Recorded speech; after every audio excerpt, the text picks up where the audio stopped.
moving in synergy, this electricity, the power of the pioneers, tearing through history, this is our destiny. We are the power, we are the change, we are the pioneers of paradise and fame. We push it louder like hurricanes. We are the pioneers. We are the pioneers.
break up, don't speak for a couple of weeks. I'll be in his place till he calls and says he's sorry. This situation's on repeat, just like a scratch on a CD.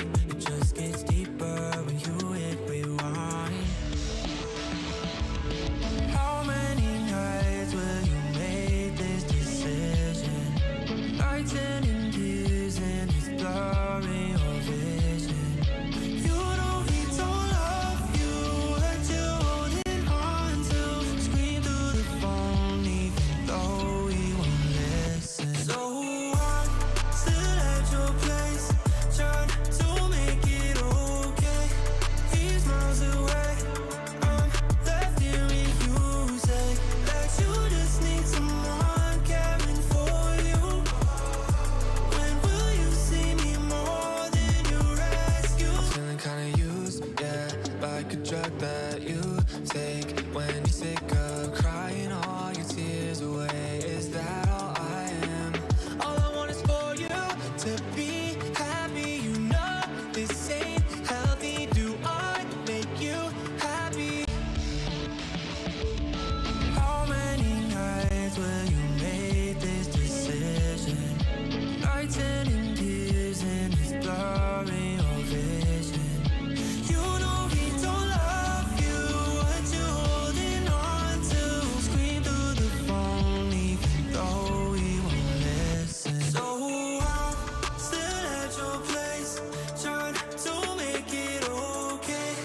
He's miles away, I'm left here with you. Say that you just need someone caring for you. When will you see me more than you rescue? I'm doing everything he doesn't do, but I'm still not enough. Even your parents know I'm good for you, but I'm still not enough. You wanna be done with him, you're stuck with him, 'cause you don't have the guts. And after all I've done, I'm still not enough. Still at your place, trying to make it okay. He's miles away, I'm left here with you. Say that you just need someone caring for you. When will you see me more than your rescue?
You love it, you wear it.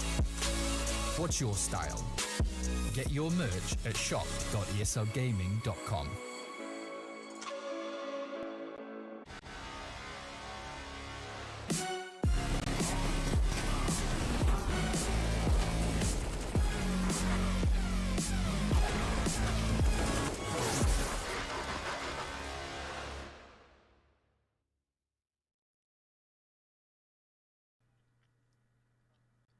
Hey everyone, welcome to another evening of ESL Challenger League here in North America. I am JRT and actually going to be joined by Travis tonight from across the pond. Travis, how you doing? I'm great. It's currently 10 minutes to 1 in the morning, but I am very much wide awake and looking forward to some more CS2 action in ESL Challenger League, and of which we've seen quite a lot already now, which it kind of feels crazy, isn't it? The game hasn't really been out for that long, but we've had so many matches in EU, Asia, of course, and North America, and we've got some more tonight.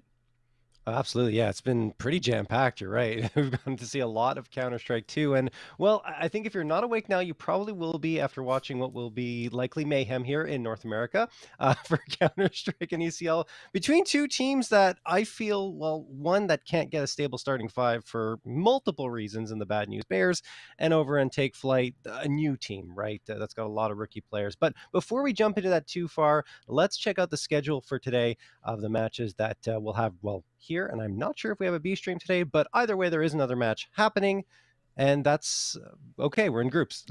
We'll talk about groups first. I'm pretty sure it might be the only game. Yeah, I think that's right. So we did. It is the only game, guys. Sorry about that. We had a reschedule, of course, with this, which has changed the schedule ever so slightly. But yeah, interesting to seeing the league standings, of course, and I think from what obviously that I've managed to catch of watching some of these North American sides.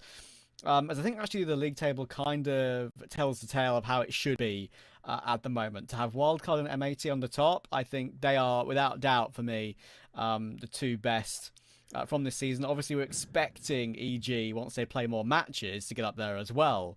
Probably Nouns too, considering they've only won just that one and played just the one, I believe. So...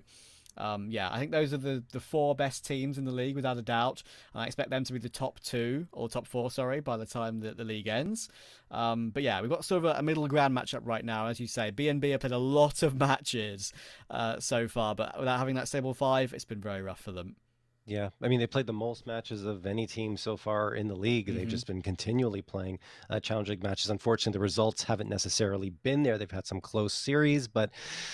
I mean, close is not a win, and they've only got that one, which was their first match in CS2 up against Badass, and that was a 2-1 win. They took Mirage and Overpass and lost on Vertigo. But, we don't have the maps just yet. We're going to get the veto soon.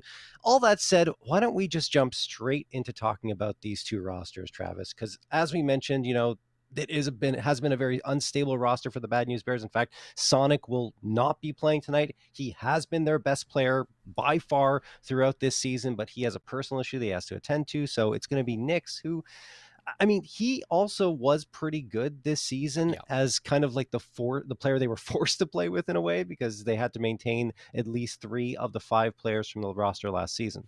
Absolutely. I mean, that's unfortunately the rules, and that is what has hamstrung them basically for the entire season. As you've said, it's been a rough ride for them. Sonic has been really the only shining light, and you'd expect that, considering he's obviously had some recent stand-in performances, some great stand-in performances at some big tournaments. I don't really know what's going on with Sonic in terms of what he wants to do with his career, because I think a few years ago he said that he was basically retired, and then he's come back. He still plays in the South African scene. Now he's back playing in North America and playing so well, and I think there's a lot more that could have come from his career. So if he wants to pursue it, I would be all for that. But it is a bit of a cultural impact battle tonight. Steel versus Kojimo. Who brings the most content to this best of 3, JRT? We're going to have to find out, I think. I feel like Steel, he's really been streaming a lot of Counter-Strike 2 lately, so I don't know. Kojimo, though, he's been trolling, obviously, making that post about the bomb being able to be planted on the box on Mirage. He was completely trolling, of course. There's a command that you have to use on SV cheats. Anyway, whatever. Kojimo loves to troll and create content in that manner, but he also is an incredible player. He is the star player for Take Flight with that AWP top numbers on the squad with 182 frags, plus 63 kill to death differential, and 19 3-kill plus rounds. That includes 1 4K and an ace, along with an ADR of 85.6. So Kojimo is the best player. After that, there's quite a fall off, although Exhaler, I guess we call him Exhaler, has been pretty good as well. We don't necessarily have that much to build off of, although they have played 9 maps. All of their series have gone to 3 maps. Outside of Kojimo, though, every single one of these players are rookies in ECL. Yeah, and as you say, they've sort of come from NA Advanced, which obviously is a pretty significant step up for these sort of players, right? I mean, but that's the sort of step up that these players would want to sort of raise their status in North America, especially. I think Kojimo has had a great status in North America for quite a while now, but yeah, he's the man who can sort of bring these players through and see if they can do some more at this sort of level. I think it's I set you up for a bit of a chat, JRT, now about BNB bring back Arzu, because he's been around the block for a very, very long time in North America, and he's back again for another edition of this BNB roster. So give us a bit of a chat about him.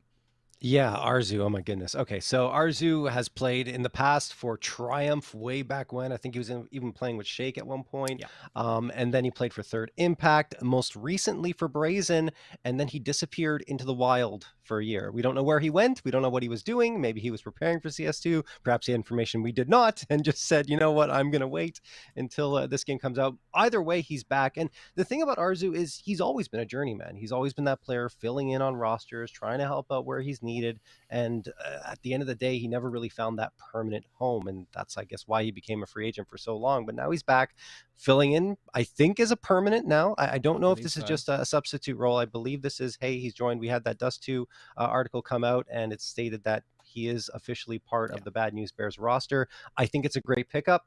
As I mentioned, he's a solid player. He's always been very consistent. So I think he's going to bring a good element to this Bad News Bears roster, replacing, of course, Jonji, who decided to take a step back from competitive play. Absolutely, yeah. And no, it's interesting just looking back at some of his old results, right, in the old teams. Obviously, he was on a previous edition of BNB way back in 2019, like you say. Oh, yeah.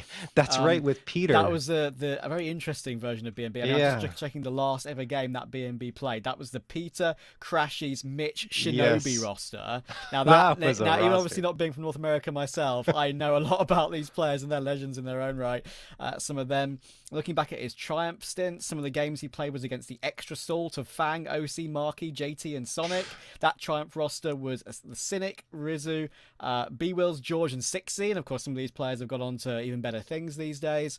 And yeah, he's had multiple editions of that Triumph team as well. One with Grape, Exceed, Viz as well. You remember those guys, and still around the block. So yeah, lots of interesting history in Arzu's North American rosters for sure. But the same can be said for Boo, of course, as well. I haven't really spoken about Boo as of yet. He's had stints in Gaming, I think it was New England Whalers and High Coast as well. That's right, yeah. This guy's been around the block in North America too. So those are two very experienced players for Steel to have alongside his experience too. Yeah, absolutely. So I think in general, the Bad News Bears have the pieces that they need to find success. Without Sonic tonight, it'll be a little bit tougher, but it hasn't materialized that way because of the fact they haven't been able to get those 5 players in the server consistently, partially because of the Challenger League rules, and partially because there have been personal issues that have arisen on several occasions for these players. So we'll see. I hope for their sake that they can find some stability and then actually build up and get those get that practice in with the same 5 players consistently. Anyway, all that being said, why don't we quickly talk about the Vita before we head to our break? So we got Take Flight immediately banning Vertigo, Bad News Bears banning Nuke, and first map picked by Take Flight is going to be Anubis, interestingly enough. Then we have Mirage picked by the Bad News Bears, and Inferno left over. What do you think about that, Travis? That's interesting, because I'm going to base this off of what I've seen so far on CS2, because as you sort of said, it's not really a total reset compared to CSGO, but at the same time, it is in its own way. It's a bit sort of 50-50 in that sense. What I've seen from Anubis so far, at least it's interesting that Take Flight will choose to pick into it, considering they played it 3 times, I believe, this season of Challenger. Actually, no, in this season of Challenger League they played it twice. Yes. Yeah, and they've lost to Unjustified and to Mythic, of course. So it's not really the best results for them. BNB have played it once, and they lost to Kari as well. So it's a rough map for seemingly both these two teams, but it's one they're comfortable playing. So that sort of 0% win rate, we're at least going to see someone break the duck on that one tonight. And I actually like to see Anubis because I've seen a lot of plays with the nades into the smokes, of course, and in canals when CTs can peek from that E-box position. I'm seeing that quite a common piece of the meta now. The nades in mid too. Mid is a very small choke point, so those nades into those smokes can be so effective. So I'm looking forward to seeing how Anubis play out. Mirage is a classic, hasn't much really changed there at all. I'd expect B&B to do okay overall in this entire series with all the maps though. But without Sonic, I would actually be a bit of a cheeky one here, and I would favour take Flyte ever so slightly because of that. I'm kind of leaning that direction as well, Travis. Honestly, it's going to be tough for the Bad News Bears. Sonic is their key piece. I would have said that it would have been a Sonic versus Kojimo battle in terms of the star players for each roster, but now you just have Kojimo as the star player on Take Flight, and over on the Bad News Bears, maybe someone will step up, but it's going to be difficult without Sonic there. All that being said, guys, we're going to find out very soon how this one's going to play out right after this break.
All right, here we go on Anubis between the Bad News Bears and Take Flight. And as you mentioned, Travis, both these teams don't exactly have the best record on this map. They, I mean, from what I can see here, at least throughout the season, don't have a win on it. So one of them's going to walk away with a W. I don't know who it's going to be, and obviously not having Sonic here for the Bad News Bears is problematic. Steel looking for that opening fight, as he often does, but his success rate isn't that great. It is below 35%. And again, another one where he doesn't win the first fight. Straight into the PT50 as well. That's not handy. And ours will do exactly the same thing. It's actually falling apart right now for BNB. They've been swarmed. And the B-bomb site is open for business and been completely taken. It's only Boo remaining, and he'll be looking for some consolation kills at this rate. There's a nice one. On towards Sandman, and Take Flight have no reason to overpeak here. They've got a couple of players on 100 health. Oh, one player actually on 100 health with the Kevlar, so you can buy that 350 helmet upgrade into the next round. In MR12, every little helps. Getting those extra little money advantages. Boo trying his best to get at least an extra kill, but there are so many players all around him. He's going to be completely pressured. That's a lovely fadeaway tap, though. But that looked rough from NDS's POV. He's going to get nearly all of them going here for Boo. It's going to be an exit frag ace for Boo. You know what? Why the hell not? And, John, why not just buy an M4 right now? You can, off the back of that. I mean, yeah, and you don't need, I mean, the head armor helps, but assuming that they go for mostly AKs on Take Flight, which I don't think they'll be able to afford, but either way, yeah, he's going to go for the M4. You can't blame him. That's a fantastic piece of work with the pistol, and Boo has been showcasing his pistol work. Yesterday against Nouns, he got a 1v4 clutch on Mirage from CT spawn. It was quite impressive as well, so you cannot face off against him one by one. You need to overload him if you hope to find the win on those pistol rounds. Anyway, unfortunately for him, it wasn't a W. It was just on the exit frags that he got those kills, and it's, well, I mean, Take Flight doesn't really care. They lost their pistols, and they still have the 1-0 lead off of it. Of course, but yeah, it's psychological. Yeah, absolutely right. It's a little bit of a psychological mini blow for Boo to take, and it certainly advantages them in this round.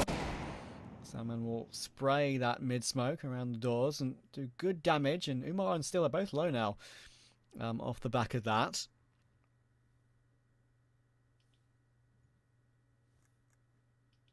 I think it's cool that Take Flight and BNB, of course BNB were on the ESL streams yesterday, but I don't think Take Flight have had too many appearances on the main ESL broadcast, so all the publicity they can get is cool for them.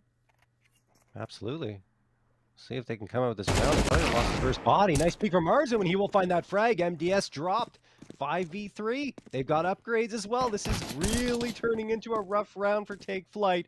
Boo spots out another one, goes back to cover. Arzu trying to support him. Boo actually does it himself. Sandman dropped. Only 2 players left. Nade flies out. HP super low for BNB. And finally, Taylor gets one. No second, though. And it's all up to Kojimo, the star player for Take Flight, to try and clutch a 1v3.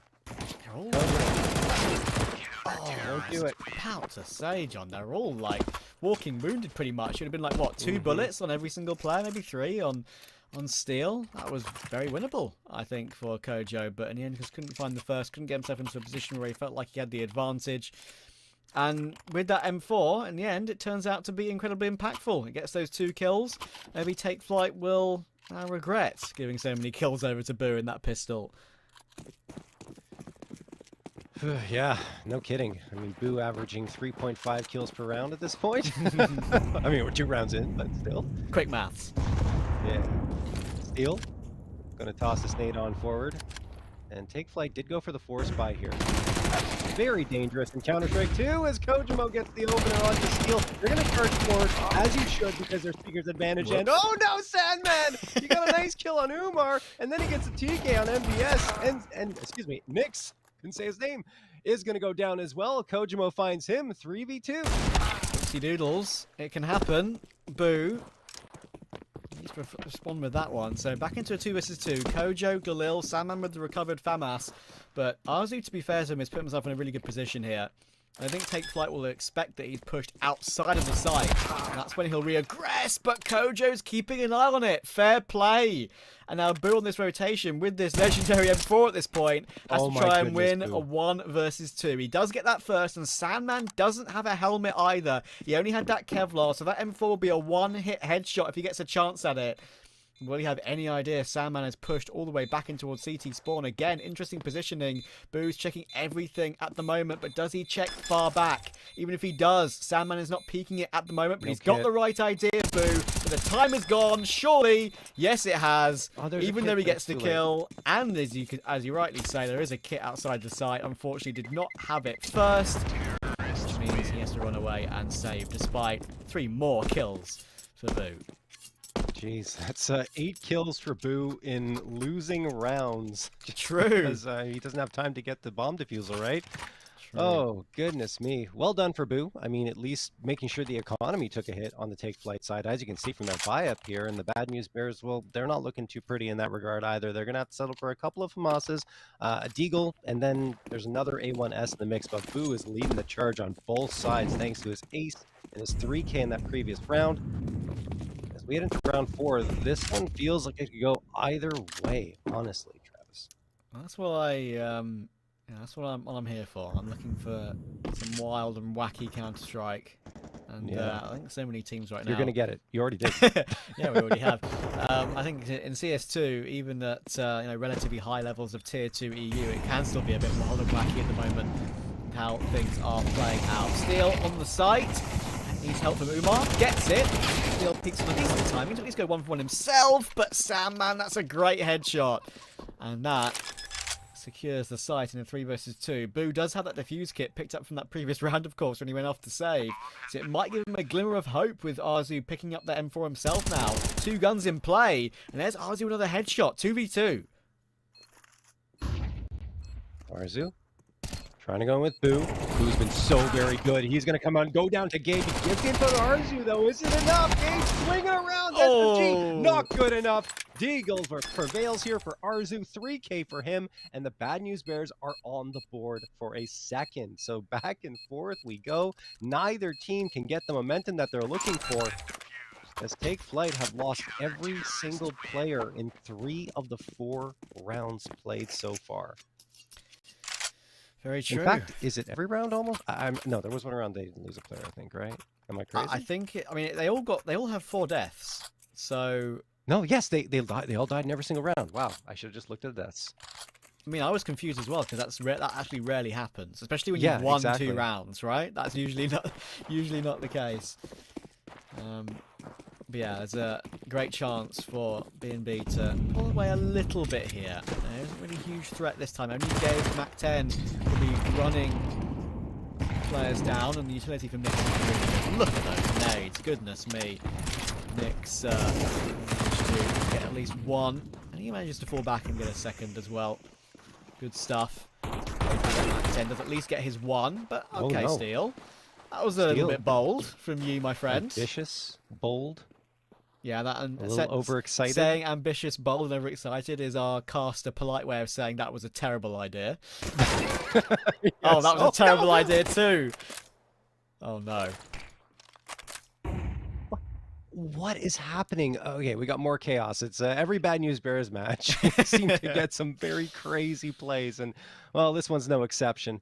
Nyx and Boo, the last 2 standing, they've still got a foothold on both bomb sites, so Take Flight are going to have to try and make their way. And I think they have the advantage. Obviously, they have the advantage either way. They've been sure it comes through in the rounds. Theirs. The problem is the health for them. Yeah, I still think that Nyx and Boo here should have the advantage, because even though they have a UMP picked up, it's on the full health player with no armor. The only armor they have is on Sandman with the Tech 9, Jeez. but he manages to tap down Nyx anyway. Oh, this shouldn't have gone south so quickly. I should have at least wanted to see Boo with a bit more of a chance than he currently has. It's 1v3. He's been the main man so far. Can he continue to be so? He's got it, Travis. I have faith. Look at this. Watch. 1v3 for Boo.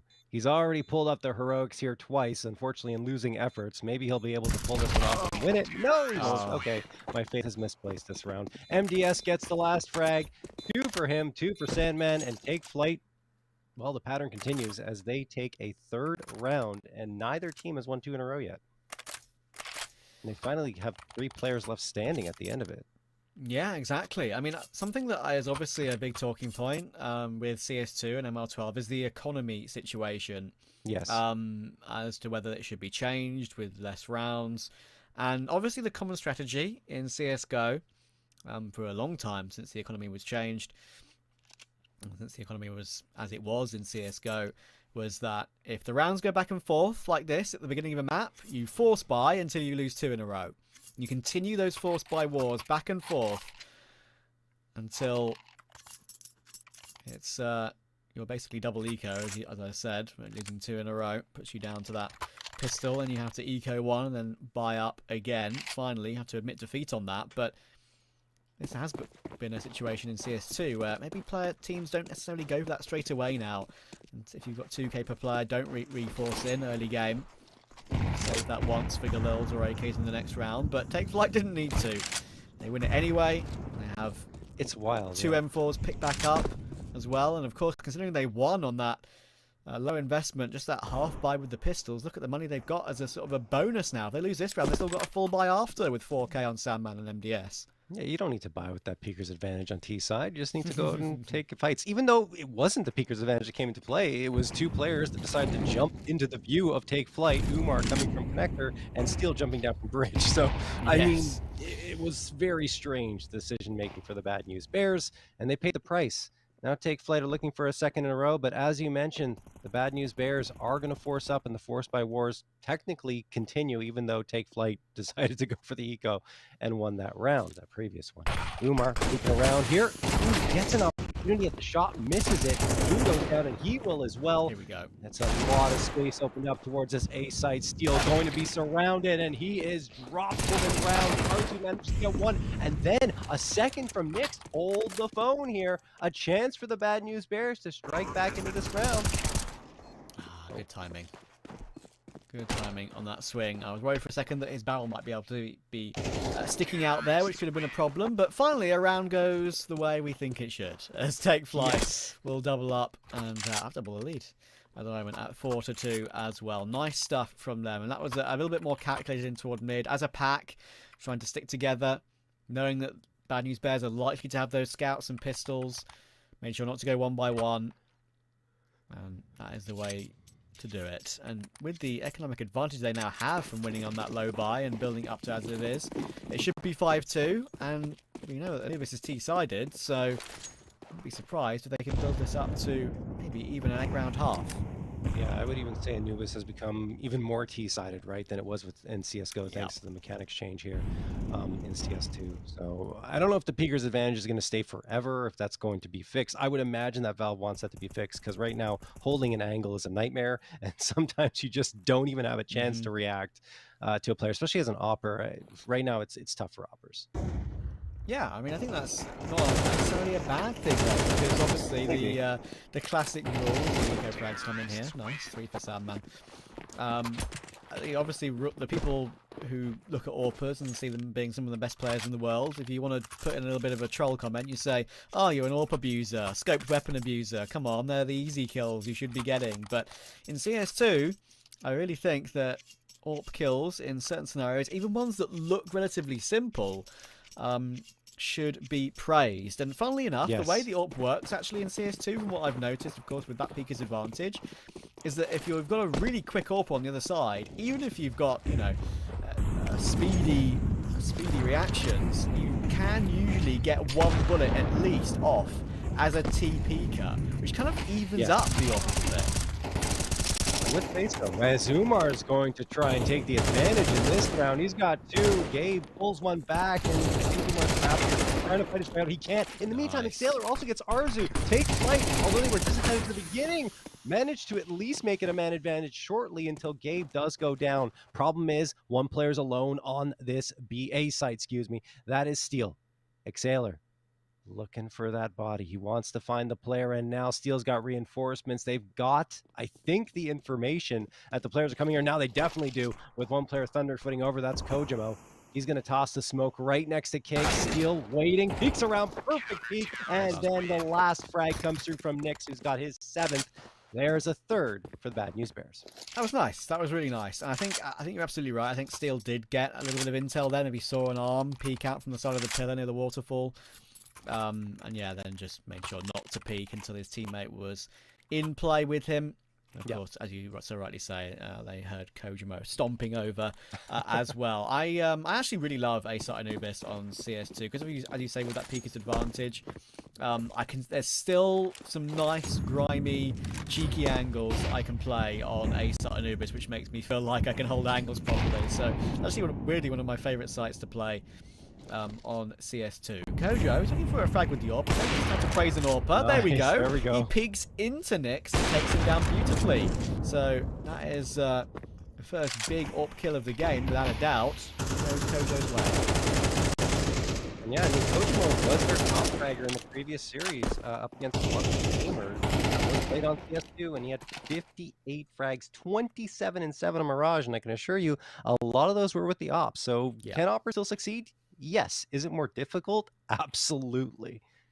Oh, yeah, as I said, I do like that because it stops the AWP from being as OP. If sick entry players, like maybe when we see them play CS2, like Xantaras and Nico, for example, maybe it'll favour them even more than it did before. Sandman, it's a bit of a Xantaras peak there. Who didn't have much chance to react, and Kojimo, okay, putting the exact right line for Boo on the rotation, very nicely done, and that should be a B site. It is. It should be a plan. It is.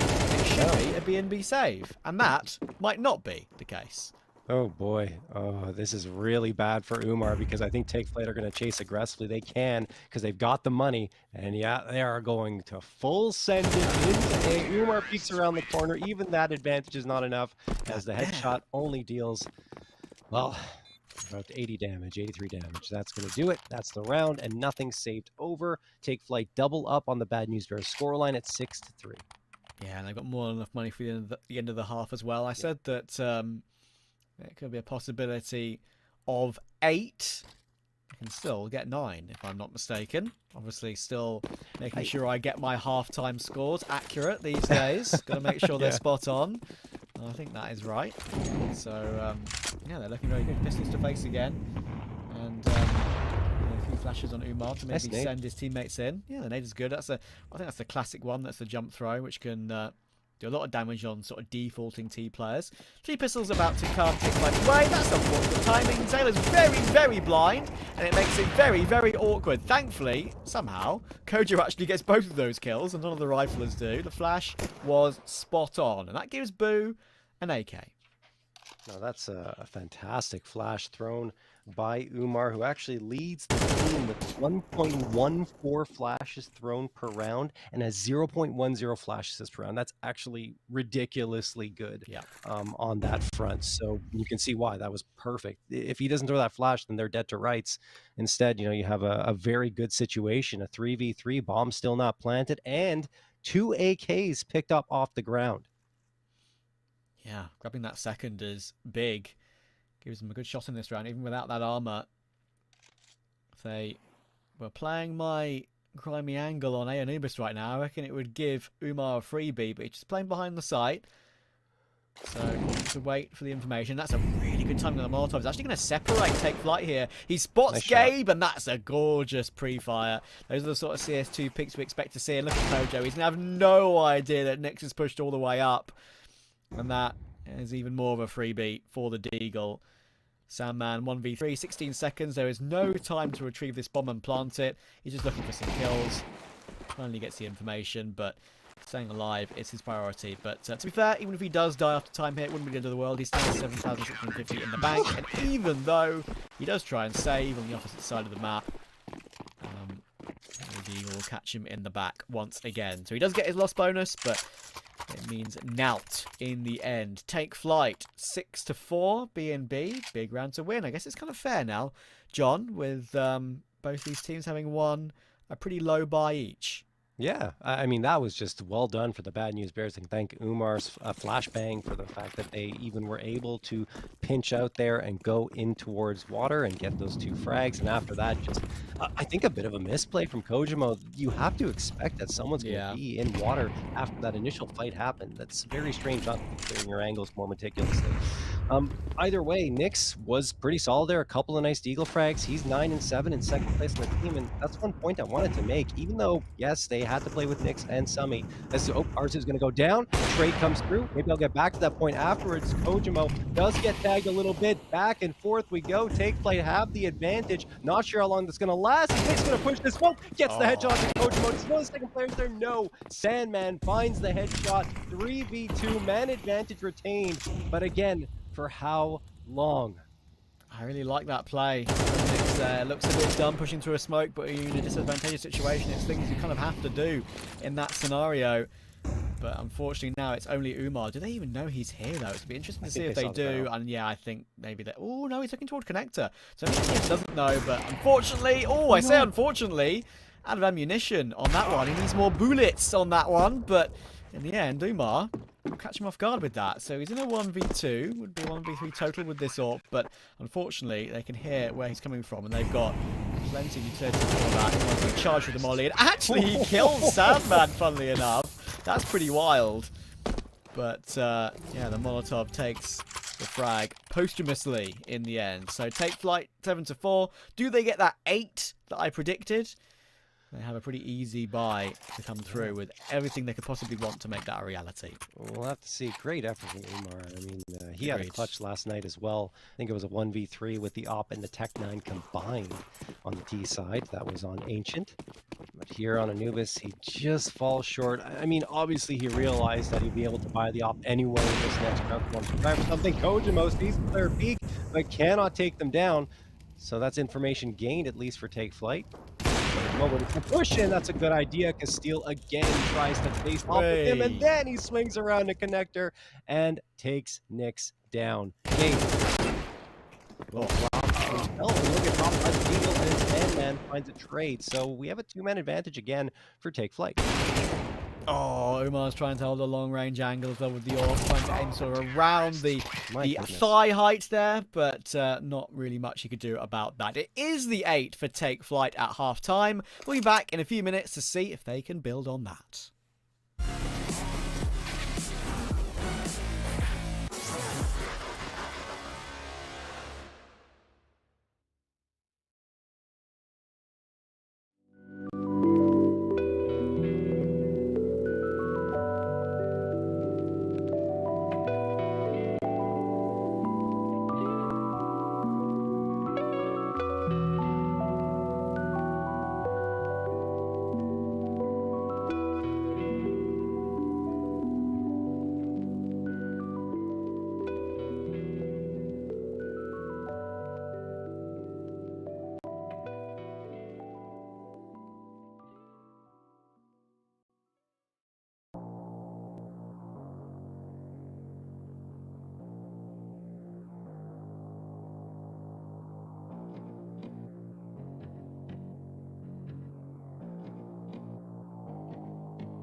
Second half, Anubis. The Bad News Bears down by 4 rounds as Take Flight, although it was back and forth at the beginning, really started to take control of Anubis on their B side. But Bad News Bears on the B side of the row won't be successful. Kojima's got the dualies, he's got 2, looking for the 3K, and he's found it. Only Steel left, and he manages to at least get MPS.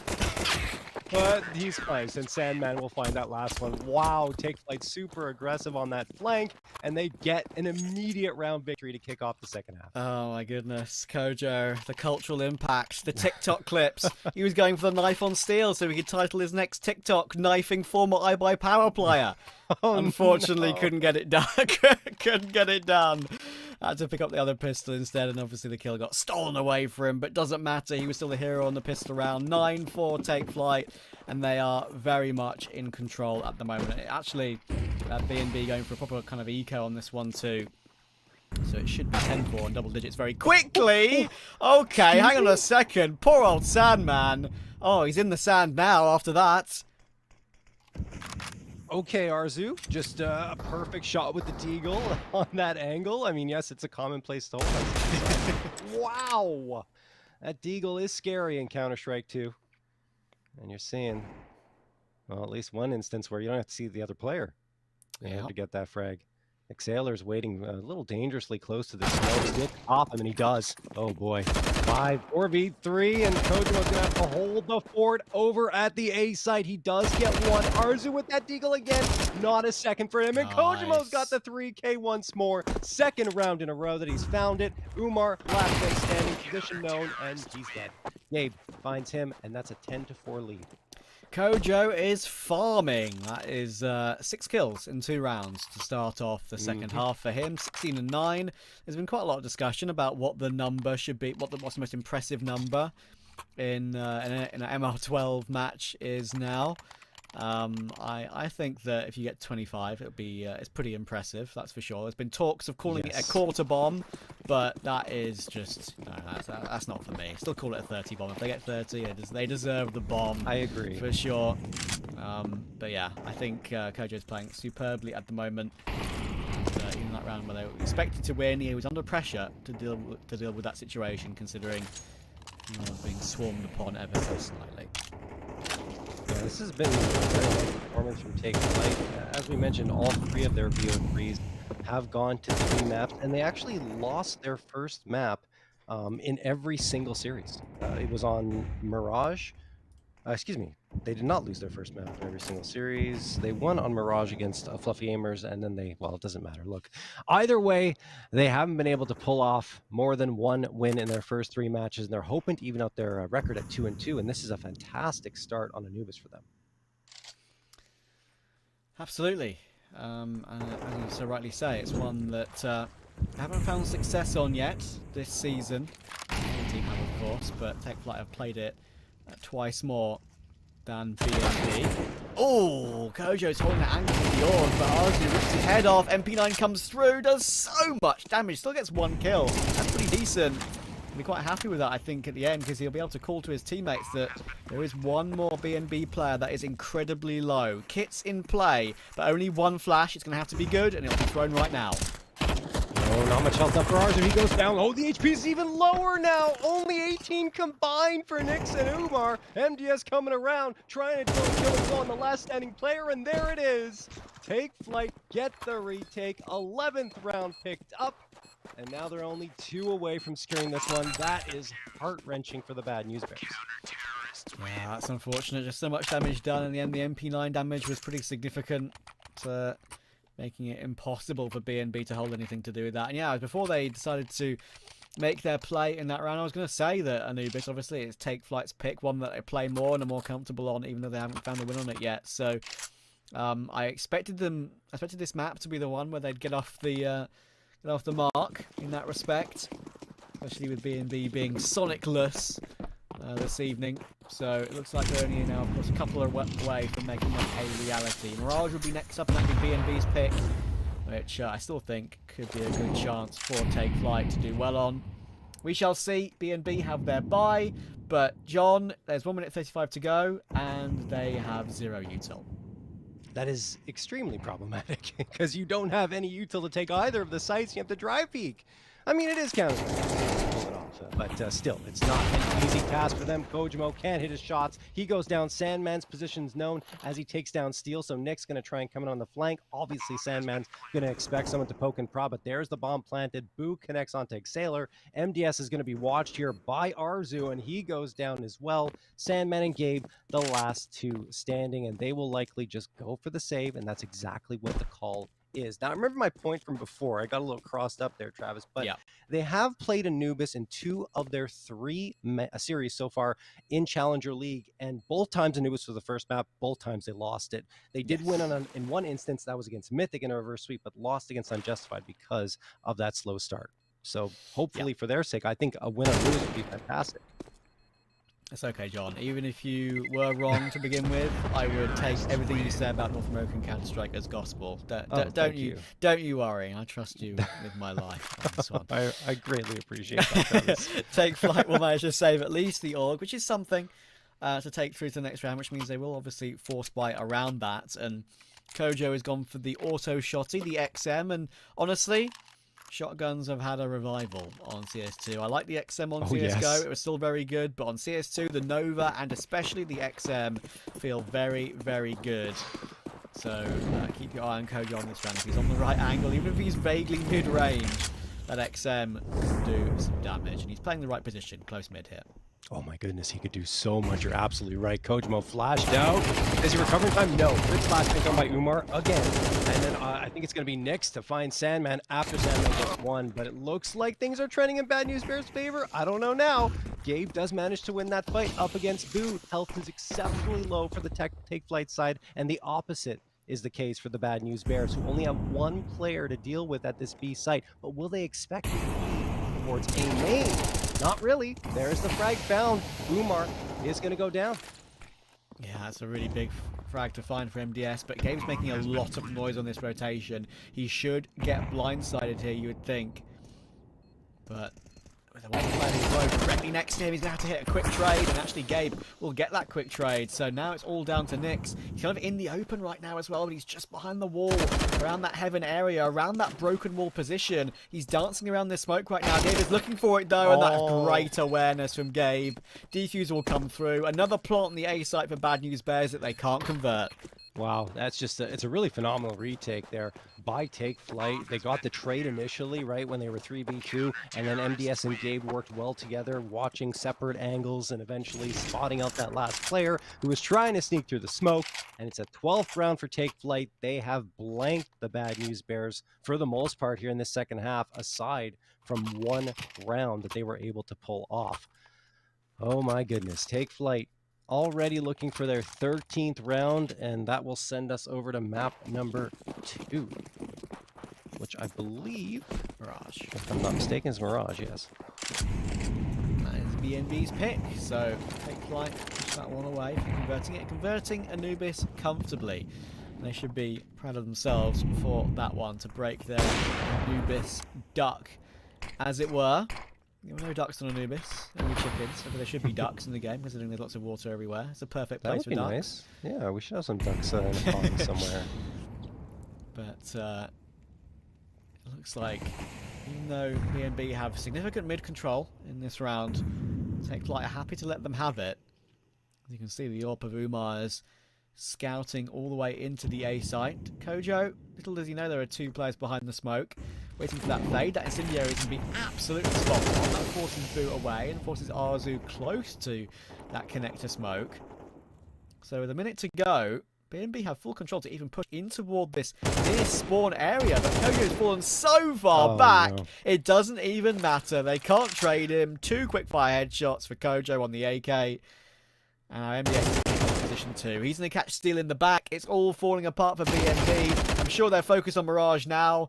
I'm sure even Umar is. And a 1 versus 5 with the AWP. Bomb is only just recoverable, but I'm not sure this round is. He'll be caught by Kojo. 3 headshots for Kojo. He had 3 triple kills on that CT off of Anubis. And that is a very comfortable map for Take Flight. Yeah, Kojo Sandman were both incredible there. I think MDS came into the mix as well. But I mean, honestly, we talked about it at the beginning of this match before it even started. Kojimo is that star player for Take Flight. He's the one that leads the charge, and he did exactly that throughout all of Anubis. And on the other end, we didn't have Sonic, who usually replies in turn. He's missing, of course, due to personal issues. He can't play tonight. So I think that's a big difference maker here on Anubis. And full credit to Take Flight, of course. They played very, very well. And I would say that Nyx on the other side, who actually performed really well when he was called upon and when they needed to play with him in the first 8 matches, he also played well. It just wasn't enough, I would say, for the Bad News Bears, who had a very lackluster start to their T side. They lost that pistol round pretty convincingly. They only picked up 1 round in that second half. It just look forward to Mirage at this point. Yeah, I think that is obviously where they're going to have to win to keep this series alive. Take Flight will win their first Anubis of the season and break their duck of that 0-3 record that I think they held on HLTV overall, going back some previous seasons as well. So good for them, and they definitely deserve that. They were the better team by far. Once they won that force by battle, on that first half, they just pulled away on that T side, as you would expect. Great impact from Kojo, and some more clips for his TikTok as well. We're going to go to a break. When we're back, it will be Mirage. Don't go anywhere for more action.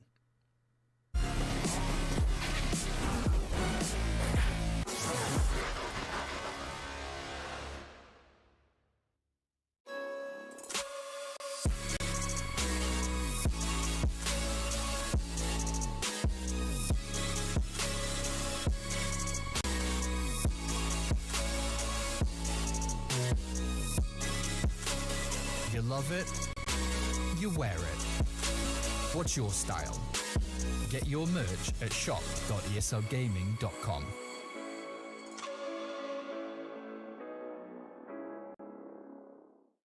Don't go chasing your demons and ghosts, 'cause you might find what you're looking for. You might find what you're looking for. Don't go chasing your demons and ghosts, 'cause you might find what you're looking for. You might find what you're looking for. We both know we're not the same without rock bottom.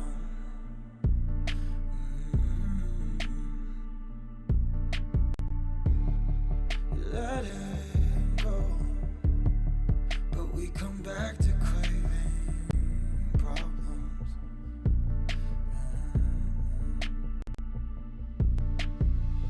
Am I your favorite kind of shame? Do I make you wanna hate?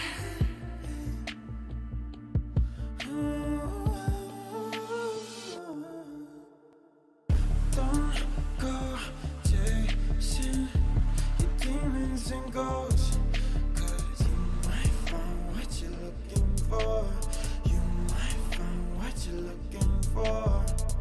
Don't go chasing your demons and ghosts, 'cause you might find what you're looking for.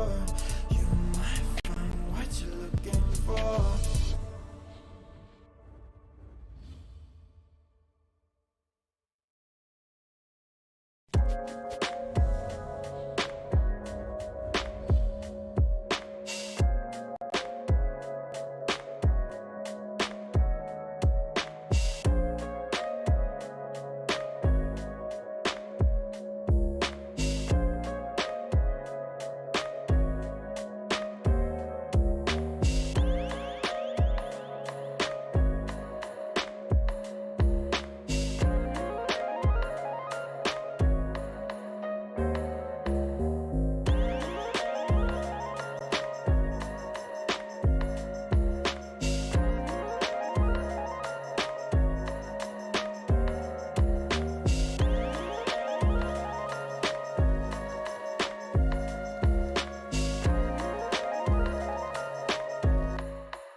All right, we're jumping right into the action here on Mirage. If you guys missed it, Take Flight took map number 1, 13-5 on Anubis in very commanding fashion at the beginning.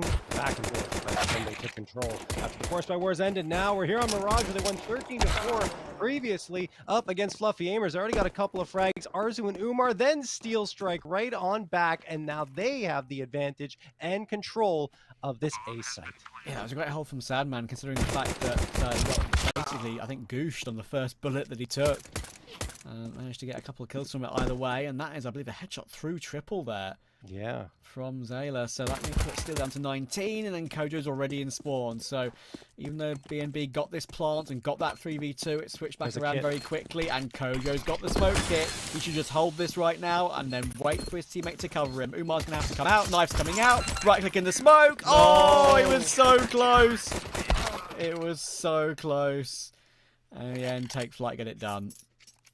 Kojimo, the hero, once more with a 3K. That was very close. Just had to right-click twice in the same spot, and Umar has it. But unfortunately for the Bad News Bears, another pistol round goes the way of Take Flight. And of course, those pistol rounds become even more important than they used to be in Counter-Strike Global Offensive. We've heard a lot of conversations, people saying maybe they shouldn't be there at all. I don't know. I like the idea of a pistol round, right? I'm not sure about you, Travis, but it's nice to have that even footing right off the bat. KJ And, for an all. we don't get to, yeah. On round 2. That's pretty impressive. Honestly, why not, to be fair? But they've managed to get one out with the Kevlar as well, rather than just a glass cannon, is nice to have. And of course, it's going to be pretty impactful in a round like this, of course. With BNB getting that bomb plant means they can go for the full buy with the Galils and the solitary AK on Umar. But of course, with this sort of purchase in that round 2, it means the utility is very much lacking. I don't think they're going to expect the op at all. If it has impact, though, it's on the B side. MDS is going to get the first here, and not the second, but game finishes off Boo at the very least. It's back and forth still. Nyx managing to get and connect on a frag, and now we have a 3v3. Arzu and Umar are a little low. Arzu at 64 and Umar only at 9 HP. There's that nade into the smoke, blows it away, but not enough for the Bad News Bears to get much intel. Flashbang thrown. That is for Sandman to walk on forward. And Exhaler and Sandman are looking to get this retake going. Take Flight, we're solid on their retakes on Anubis. See if they can do it again here on Mirage. And what a jump by Exhaler, who gets the 2K with the MP9. Nyx, the last one standing, manages to connect with the headshot. Needs 2 more and only gets 1. Kojimo with the big green has enough time to get this defusal. Big green, big kill from Kojo in that 1v1, just recovering it at the last second. 3 for Nyx, but not to be for BNB. Everything seems to be going Take Flight's way in this BO3. A lot of that rhymed, and I'm kind of proud of it because it was an accident. 2-0 start for Take Flight. We take it. Great stuff from them, and yeah, the MP9 flying into a jungle there. That's what we've got to do with the MP9 more than ever before. Even because obviously we've seen that in CSGO as well, but just staying mobile, ADing, even mid-air with the MP9. I think it's still the most accurate SMG mid-air in CS2 as well.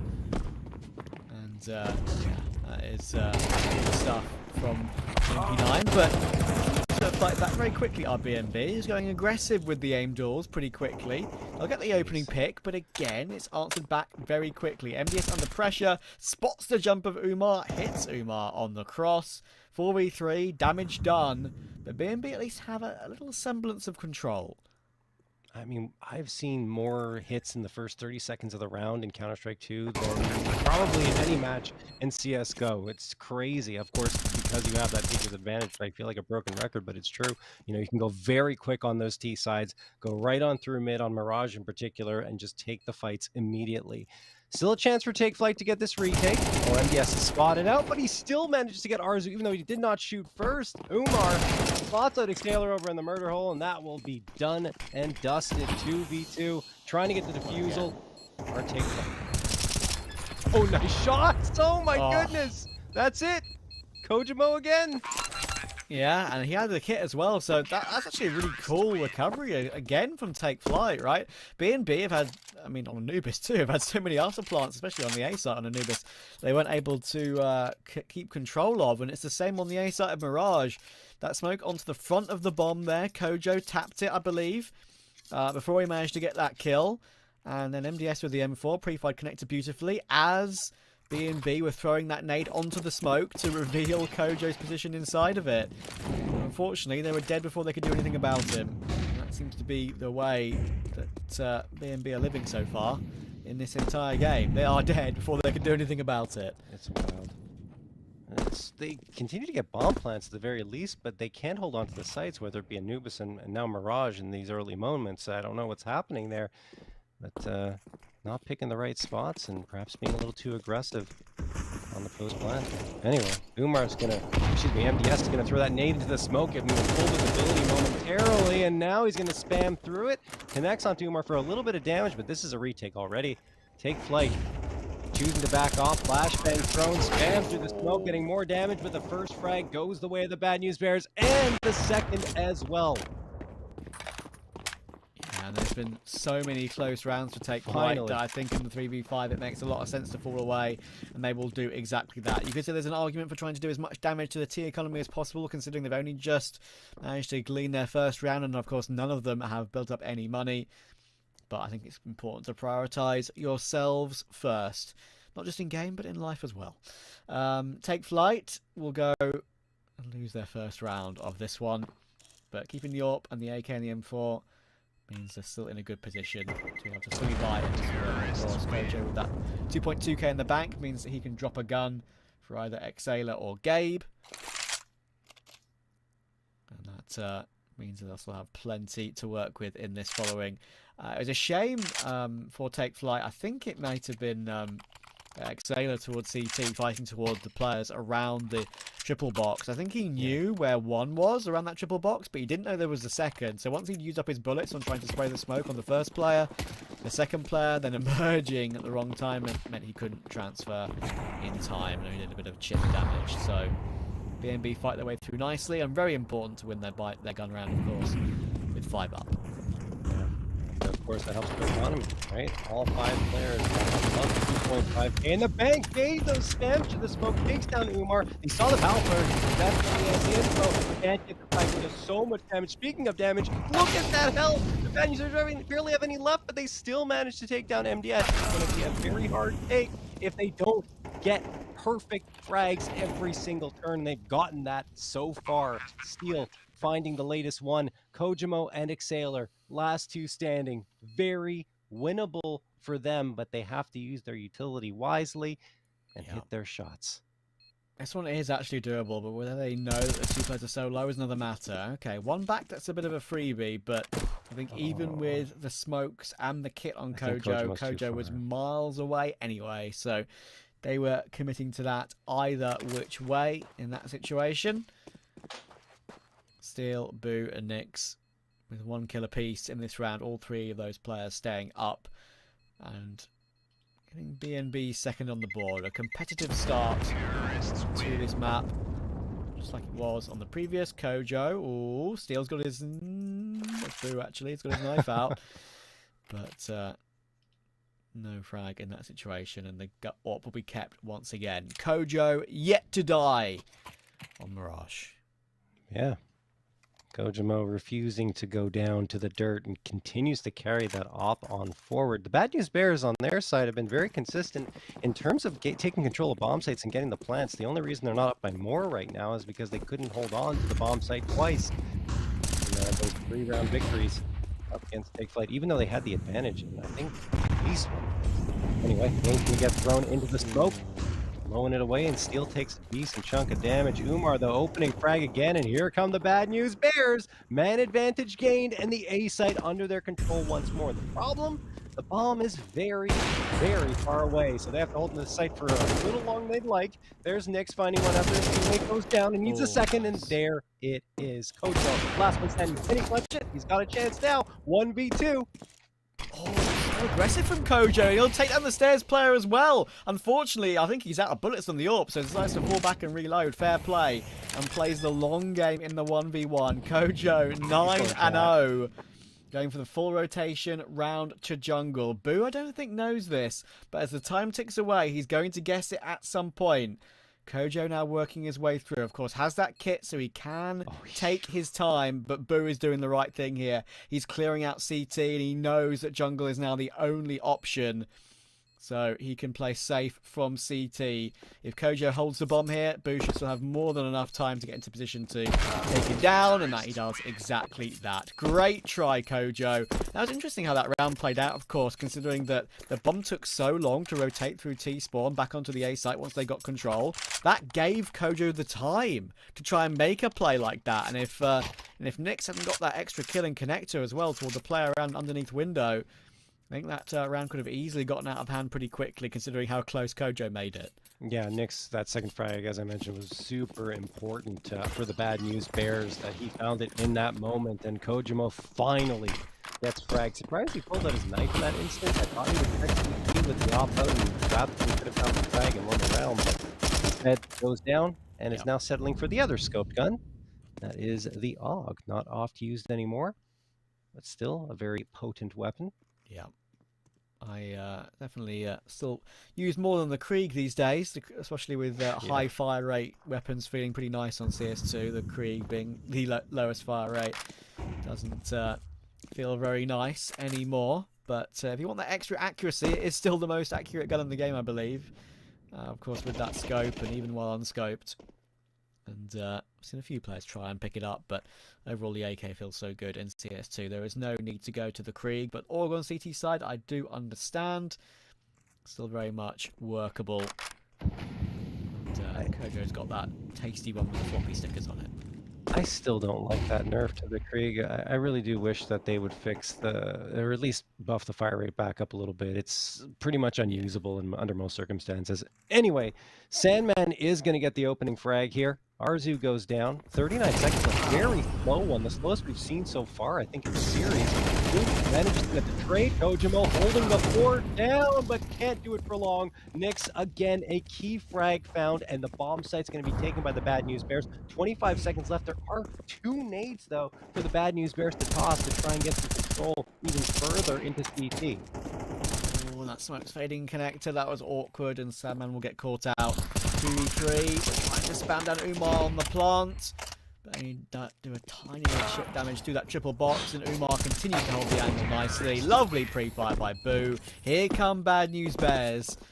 There's their map pick after all. You'd expect them to perform well on it, and Boo with 2, Nyx with 2, Umar with the 1. They now have the lead. Yeah, it is their most played map over the last 3 months. 10 times they played it. An even record, though, at 5-5, and did lose yesterday up against Nouns 9-13, and the pace of play there was ferocious. I mean, both teams were not taking their foot off the gas pedal, continuing to go forward in the first 30 seconds of the round. And I mean, it is typically what happens in Counter-Strike, but Nouns were being insane on their T side. They really brought it to Bad News. 13-9 in favor of Nouns. Yes, you just said, yeah. I misheard you. Yeah. No worries. Yeah, as I said, it's always interesting, of course. I believe that was Noun's first match, right, in ECL this season. Yes, it was. Yes, it was. So they've been doing some good work recently now. So I've been critical of them in the past. They're just not really seeming to have much direction, even though they do qualify for some lands. But they're going to be playing, of course, in the Thunderpick finals coming up at the end of the month. And, of course, they've qualified for Yongshipping as well. So pretty cool for them to be able to go abroad to play some CS once again. Oh, Neil's going to get 2 right off the docket. Kojimo manages to strike back for 1, steps into the Molotov for a little bit longer than he would have liked, and that could cost him his life, and it does. That is the B site taken, and take Flyte with just the Deagles up. Might try for something. You never know what can happen, considering that they're going to buy up the next round anyway. I'll be looking for these exit kills. And yes, we'll make the jump. Here's Nyx through from short, but even though his teammate got taken down, it did not distract Nyx, who seemingly likes salami or something, because that's apparently his in-game name that shows up on the kill feed. Salami's good. Yeah, I mean, fair enough. Fair enough. Fair enough. Whatever floats his boat. Indeed. But BNB certainly are floating pretty well right now. There's no holes in the dinghy at the moment. 5-3. Take Flyte, have another full purchase, but BNB now have a little bit of a bank to back up this 5-3 lead. So got some good work to fall back on thanks to their previous good work. Nick's very fast into window. I like That is this, really nice, but yeah. Kojo realizes it and backs away quickly. But that's still control gained in window room, and it's one more player for Take Flight to immediately have to worry about. Not to mention the Bad News Bears have been very solid at taking the A site. Gabe's under a ton of pressure, and Sandman relieves that significantly by finding Nyx in window. Although Steel does manage to charge up and take one. That was in mid that Steel won that fight. Goes down to 11 HP, and then falls back to the mid boxes. Re-smokes window. In the meantime, Bad News Bears have already taken this A site. Gabe is trying to sneak in. Unbeknownst to the Bad News Bears, anyone watching Umar finally is, but it's a little too late. Umar going down, very clean fragment back for Gabe, and an Exhaler spots out Arzu, blindsides him from the back. I think this is going to be Take Flight. Yeah, only Steel left, and he was towards mid. I'm not aware of it though. Time, that's the right thing to do. There's one kill on the side. But unfortunately, he'll get swarmed upon there, and there are kits in play, so there's no issue. Of course, he's got no way of knowing whether they're still on the bomb or not from that position, Steel, so he tried his best in that scenario.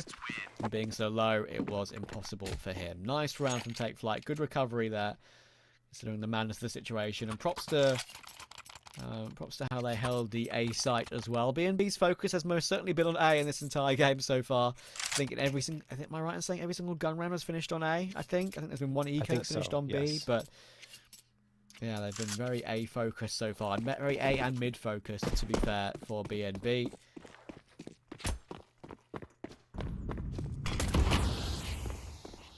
Three players heading into Palace for BNB this time. One into the apartments. That's the Lurk. Steel. Molotov thrown for Van. Utilities flying his way. The nade chunks him down to 46 HP. And the Bad News Bears bunched up in Palace need to be careful, because if a nade sails in there, they will all be quite hurt.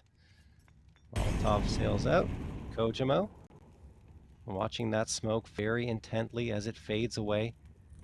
Could be an Opper duel here going to Gabe's spot. That's dangerous. As you can see, Nyx peeks around, gets the information. Now Gabe has to fall back, or else he is dead. To right, Kojimo holds the angle successfully. Up against Boo, then flicks to ramp to find his second. Umar, those strikes for two of his own! And then Steel finds the third. The man advantage gain for the Bad News Bears. That did not look like it was possible at all there. That was superb from Kojo. At first, holding from sandwich there, just saving his teammate. That reload coming in, baiting him into Kojo, and he was just hitting all of his shots. But then Umar hit all of his shots. Two in return. But the round's still on. Exhaler takes Arzu, but they're still not expecting Steel to be in that position. And now Zayla knows that he's actually in a pretty interesting position here. He knows that Steel's in mid. He's going to try and force him to the open. Does exactly that. And now Umar with the AWP. If they get himself onto the bomb, there's a chance, because of course Umar only has that AWP to spam through. But he catches Exhaler before he gets there. Well played, Umar. Great round from him. And Bad News Bears will regain their 2-round lead. Umar is pretty solid on Mirage. Yesterday he's pulling off some nice plays. Today as well, looking good here. As the Bad News Bears, like you mentioned, at the very least have ensured that they'll walk into the second half tied 6-6, even if they give the next 2 rounds. They want that lead, though. They will need a 7th to ensure that. There's that shotgun. We talked about it a lot. 2 of them barreling down in the direction of the Bad News Bears. BNB is out of there. Once they heard the shotgun, they said, no way, no how. Arzu and Boo get a couple onto Gabe and Sandman. Moving into that B side. B's gone completely. Really like the choice to do a mid-B split there, especially when you've been so A-focused the whole game, but also mid-focused too. To throw in a quick B split is a really nice call, just to change up the pace as well. It was very speedy ones too, just contributed to Take Flight being caught off guard there. Nicely done. Kojo may be now 16-4. And that's a beautiful jump down to take Arzu as well.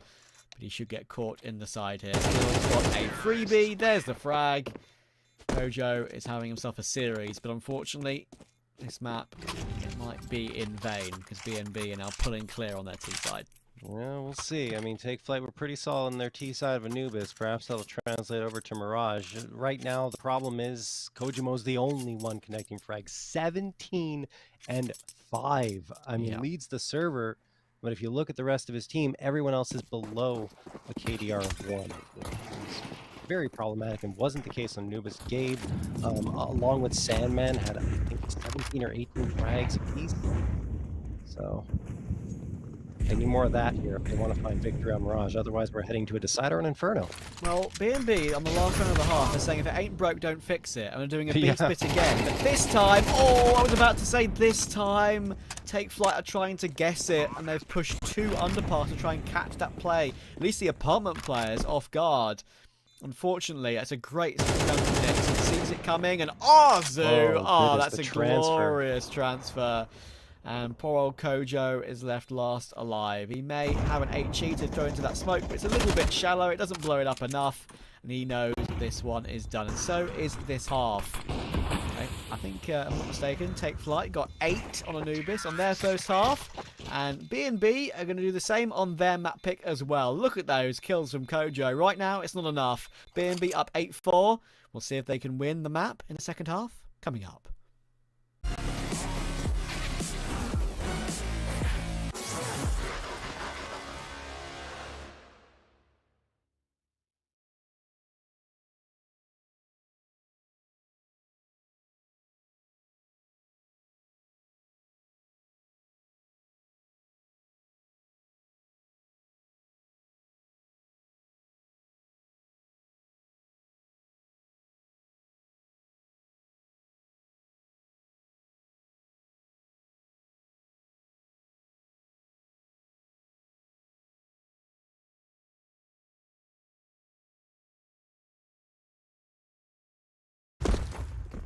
All right, and we're back. Short break this time as we get into the action. Pistol round. Take Flight trying to replicate the success they had on their pistol, on their B side. Anubis here, Ooh, manages to get 1, but Sandman is taking care of business, putting players to sleep on the opposite end. Nix, though, with a couple, and Arzu takes down Exhaler. It's all falling apart for Take Flight. Only Kojima left, and, well, no longer. Oh, goodness me. The Bad News Bears are shifting into their second gear right now as they pick up a 9. God damn. Don't fight the salami man. He's too strong. CT fighting for his life. Yeah, you're absolutely right. Nix going 17-8. We've been talking up Kojo. His efforts in vain, but Nix deserves to be shouted about. And yeah, I mean, it's just a decent team performance from across the board on B&B with Imra on 10 and the other 3 on 9. But Nix, of course, playing today, technically as a replacement for Sonic as well, even though he has been playing a little bit this season. I think it's impressive that he's putting up great numbers this evening. And when they played Badass on Mirage a couple of matches ago, he went 20-7 with 124.9 ADR and a rating of 2.25. They went out 13. So he seems to be a key on Mirage. Oh, battle happening here towards mid, and it turns out we're even numbers after all is said and done. Nix trying to fight away in connector. Could go down this time. MDS spamming, and finally, yes, Exhaler's the one to finish him off. 3v2 advantage for Take Flight. I don't think Nix had any chance on that one. I don't think he's ever been more dead in his life. Being spammed through the plywood in connector. And of course, being caught by the Mac 10 too. Bruce in a hard duel here, the Mac 10, because he knows where it is. And that's a good way of doing it. It's 3 kills on the board for him. Ace to clutch this one out. He's going to go for it. Jump through his own top con smoke to maybe play around the stairs, looking for a bit of a one-way perhaps over the top of it. One-ways aren't as prevalent as they once were, of course, in CSGO. There's a different type of one-way these days for those dynamic and volumetric smokes. He can't get anything done this time around. Take Flight hits straight back, and that keeps this map pretty competitive because it looks like B&B are going to continue with the Force by Wars, which is something that, as I said earlier in Anubis, is not something that you see as commonly, perhaps. But as they've got a 4-round lead in MR12, they're pretty confident in giving it a go, and they know they can win these rounds after what they did earlier. So, fair play.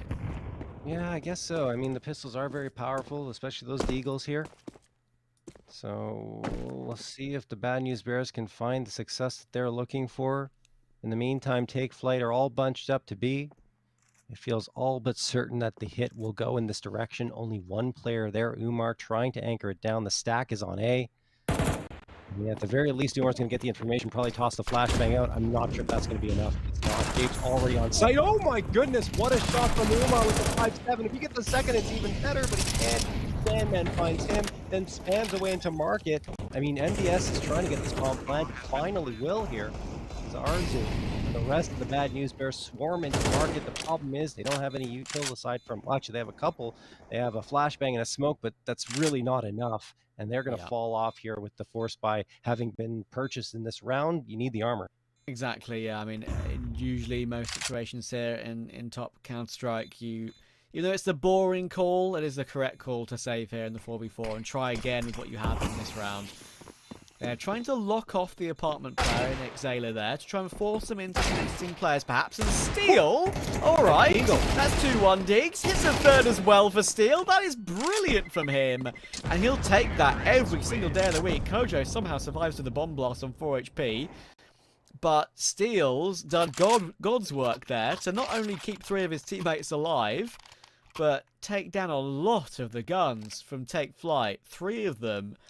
And yeah, I think that is a trade that he will absolutely be delighted with.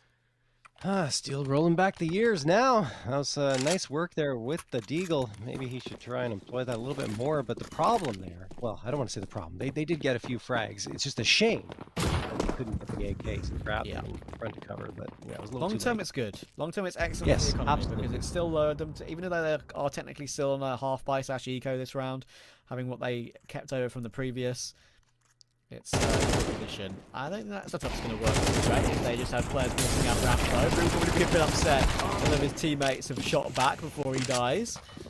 It's just unfortunate they don't expect Take Flight just to walk out ramp alone like that. Not alone, but dry is what I mean to say, without utility.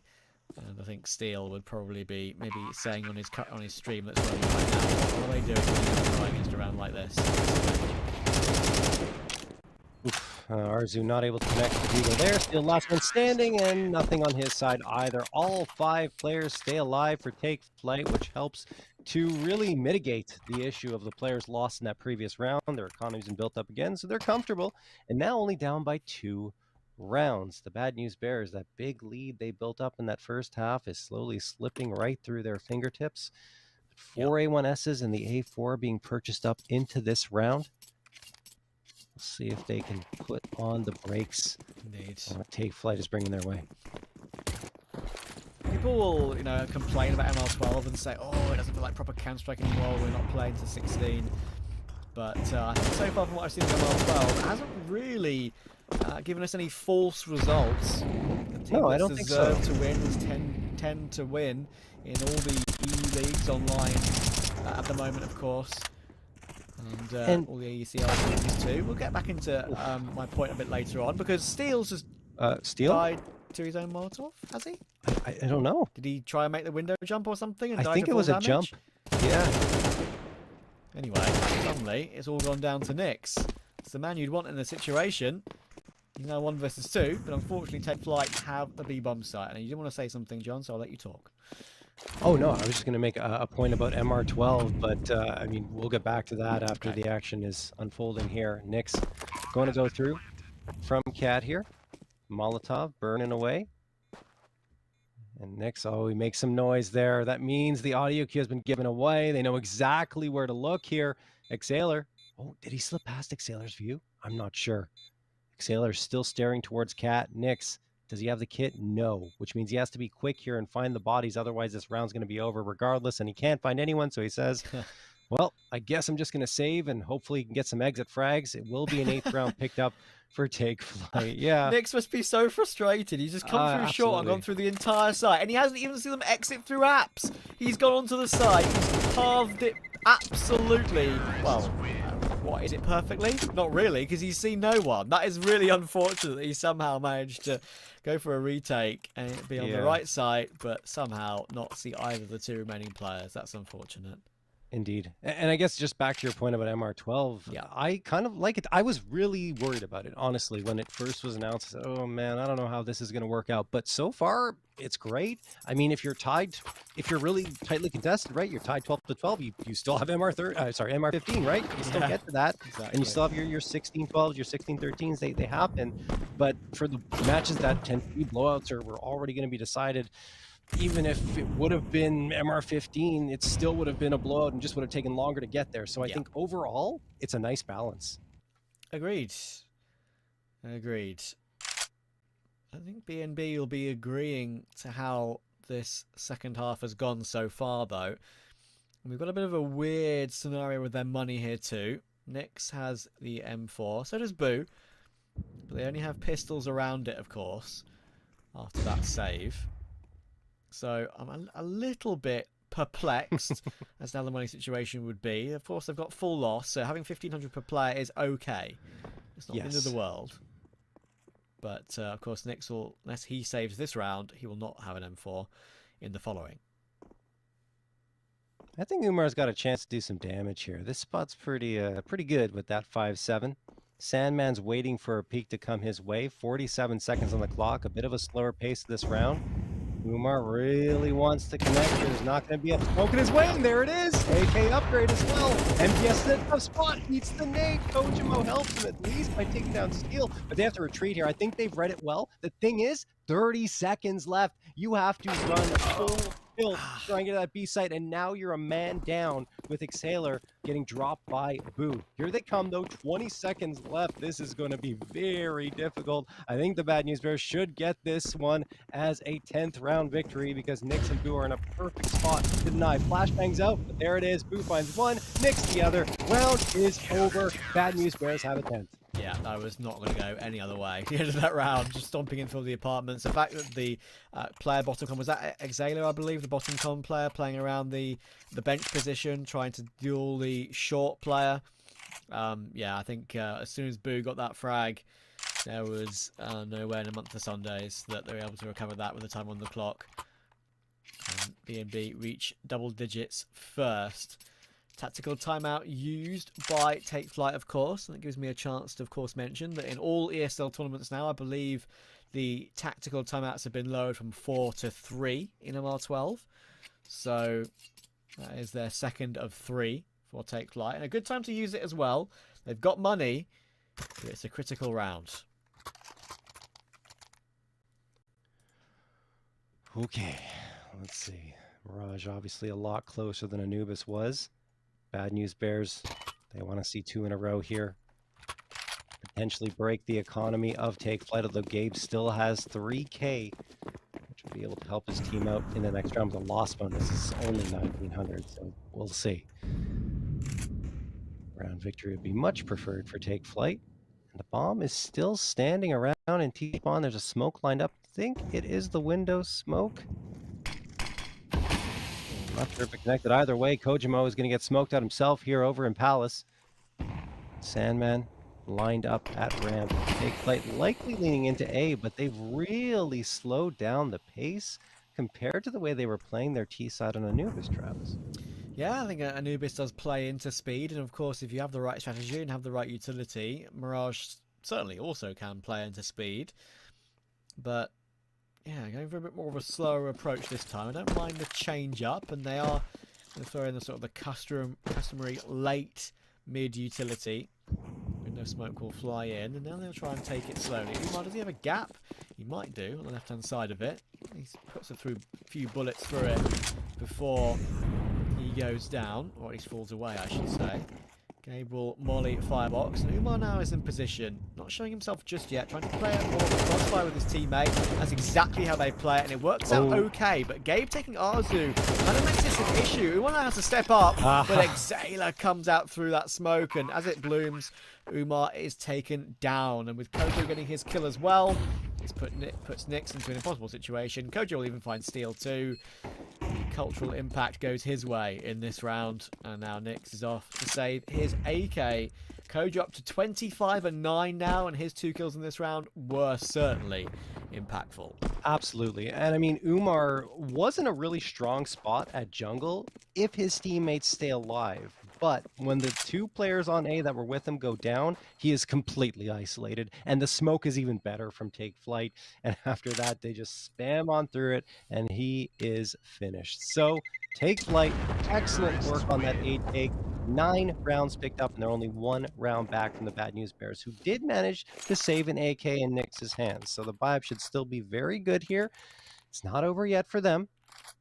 Take Flight, on their side, I'm sure they're happy to find that round victory because their economy doesn't get completely destroyed, and they save most of their guns. Exactly. It's going to be interesting for B&B now. They are kind of, as we've sort of mentioned, a bit more on the knife edge when it comes to their utility compared to Take Flight. So, even though they may be up around, if they are to lose this one with no one saving, we could be looking at 11-10 Take Flight very quickly. Yeah. Double up, though, like you said. Nix and Umar rocking those. Nix waiting over a ticket. More chance to praise an AWPer. Yes. They hit their shots compared to CSGO. Not just the zoom banger point and click simulator. It feels sometimes, and well, I don't know if this is actually the case, that the op shots are going and not connecting when they should. So I'm not sure if there's a registration issue there as well that's kind of factoring into the reduced effectiveness of the AWP. But anyway, I guess we'll find out as time goes on. Yeah. Yeah, absolutely. I think it's going to be interesting to see how it does progress, of course, how meta progresses perhaps with certain guns feeling better, certain guns feeling worse, certain situations. But that is what makes it all so fascinating. But anyway, it's another fake Umar being played out right now on Palace. Umar with his AWP, holding a nice angle. Exhaler taken down, but hasn't seen the bomb, I don't think, on the second player. So maybe they just think it's a lurk on either side right now. They don't know exactly what the call will be. Now, Umar is under a bit of pressure from Sandman. He's pushing forward, but Steele's taking that pressure off. He's dealt with Kojo. Arzu's taken Gabe. That's it. And that should be it. You're absolutely right. 10 seconds left, and MDS just has to save. Still money for Take Flight, but that is a big round victory for the Bad News Bears. They bought up down to pretty much zero, almost across the board. Yes, they had maybe like $400 for some players, but still, they were in trouble should they lose that round. Instead, everyone keeps their weapon. No one died there, and they build up a nice cushion for themselves economically. This one could very well go down to the wire. A big one to take, and so cleanly too. Really makes such a huge difference. Quick pause coming in, cancelled very quickly. B&B in a pretty okay position to possibly take us to Inferno.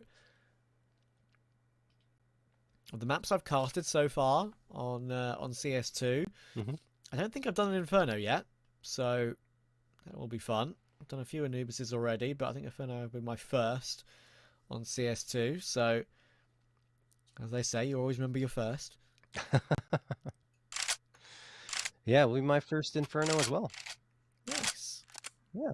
So happy I can share this with you. Yeah, indeed. Oh, goodness. All right, let's get back on the rails here.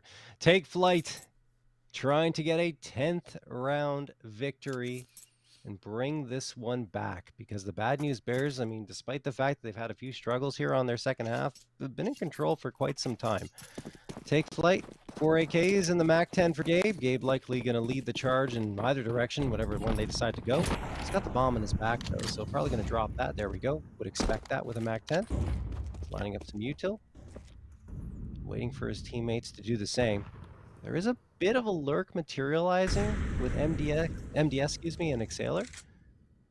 Leaning towards that B site, perhaps hoping for a push, but Umar's been holding pretty consistently here at this B site. Obviously different angles to try and keep Take Flight guessing. As it stands, though, Take Flight still biding their time.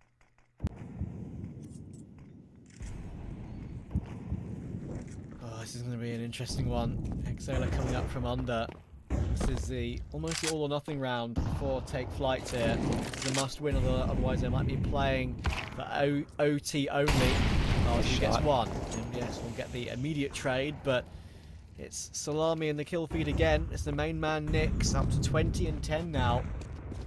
And Kojimo might be 25 and 10, but it looks like it might be Nix winning the game, unless MDS continues to hit shots like that, and it's shots like that which completely crack open bomb sites. And in this case, Umar was the only defender, but Boo can cut off someone here. This could be such a huge kill.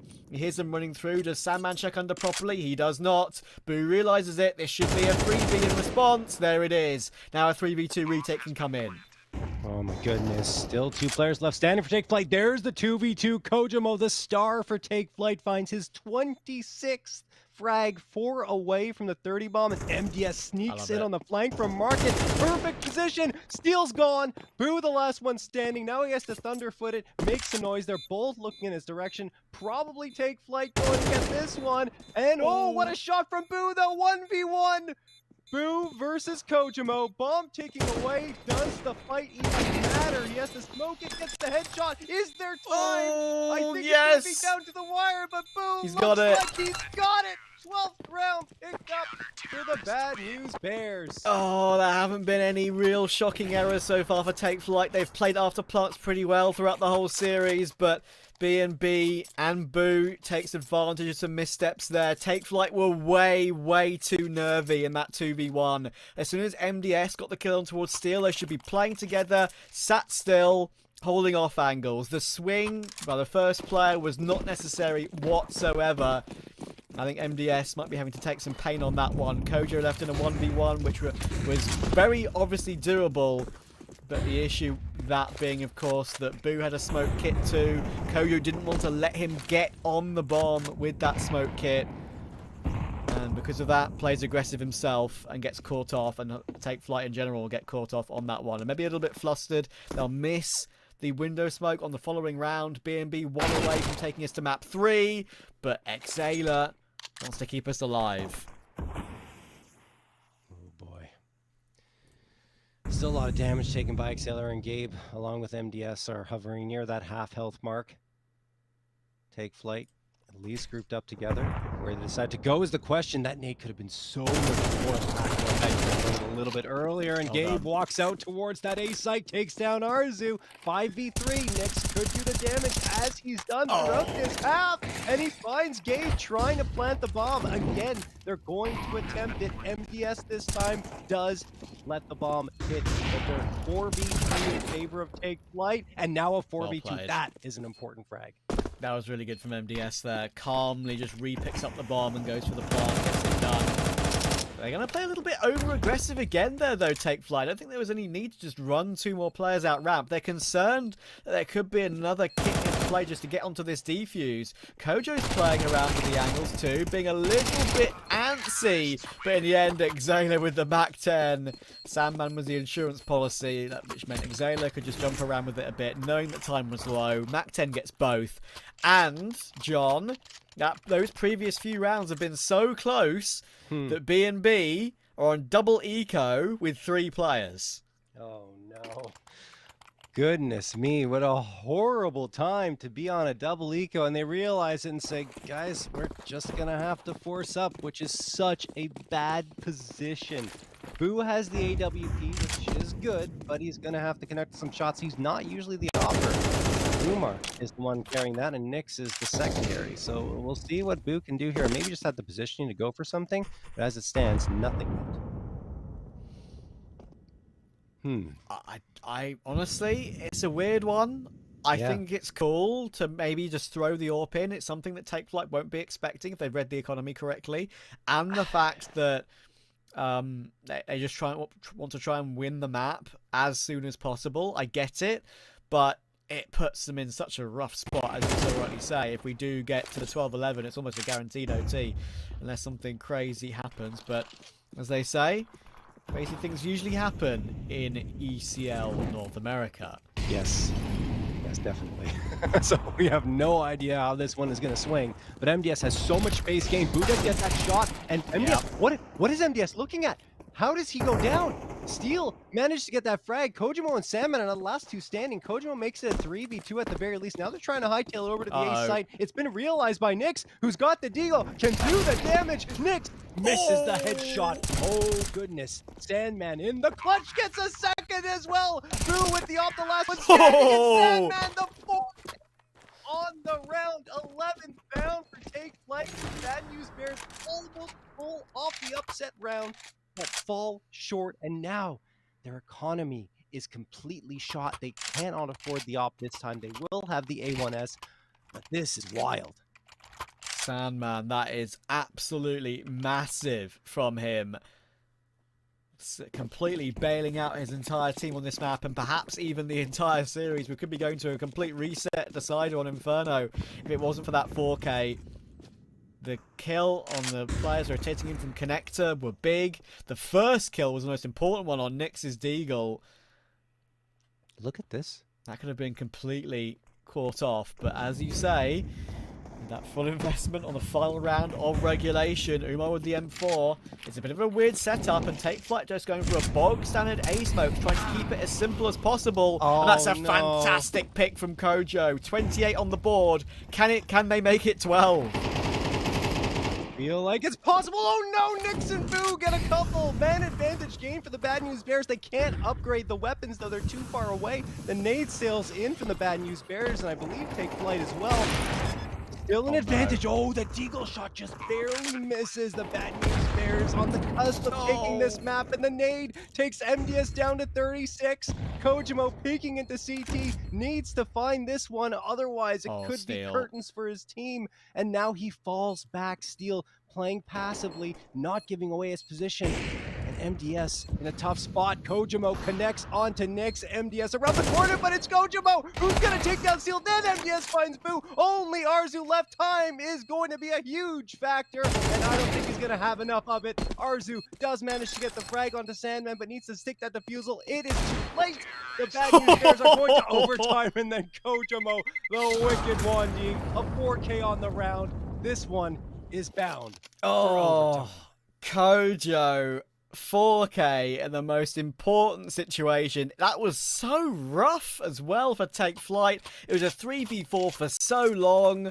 The fact that Kojo was stacked on top of his teammates on site made it feel so uncomfortable, especially for an AWPer as well. Finally got in towards CT, checked for Steel. Steel didn't show himself. Played passive to try and catch him off. Late retake. Didn't work. Kojo kills all of them. 31 in regulation for Kojo. Definitely the best map I've seen. And the best regulation performance I've seen in CS2 so far. And Take Flight are going to try and continue that T-side run now in overtime. B&B have let this one slip. Kojimo just getting his foot ready. Fires off a shot as he's blinded. Goodness me, though, a 30 bomb coming through from Kojimo. He's looking for more here in OT. And there you go, guys. I mean, for those complaining about MR12, you got your MR15 here. They're tied 12-12. It's a close match. We're still going to get 30 rounds. Or, well, close to it anyway. Exhaler is going to get the headshot onto Steel, and Take Flight's momentum continues into OT. Steel goes down. Umar, good response, and Boo's taking MDS as well. An immediate fight back. That's some good mid-round re-aggression in mid there from BNB.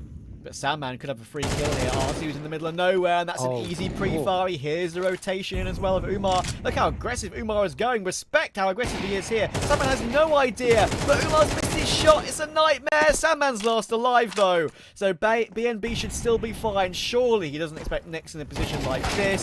There's a massive off angle. There's the kill. BNB retake the lead. That was weird, right? Because Sandman was doing a really good job holding things down over at Tetris, but in the meantime, on the other side of the map, his teammates were just falling, dropping like flies, and he found himself in a 1v3. So yeah, not much he could do with the bomb being dropped towards T-spawn. Tries to fight it, but Nyx in a perfect spot. He's up to 25 on the other side, and the Bad News Bears get that one round they needed in regulation, as is usually the case. Just a little too late.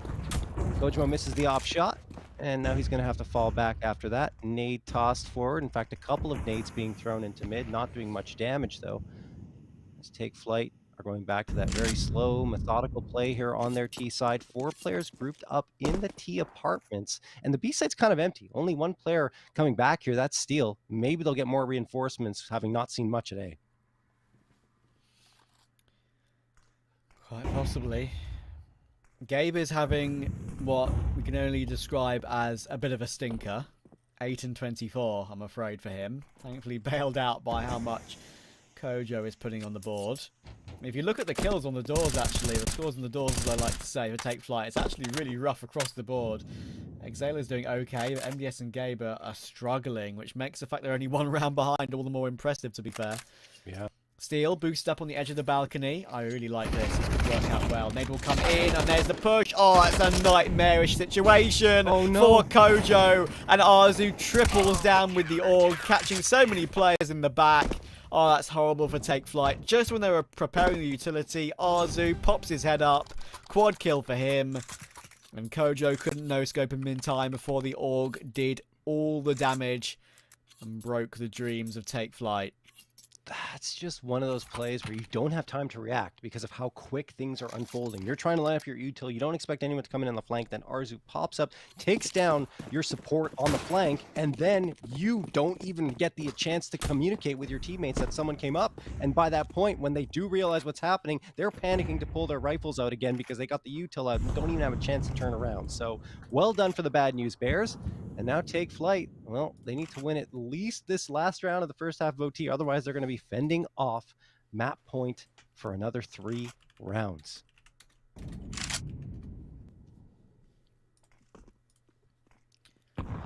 It is really an important one, without a doubt.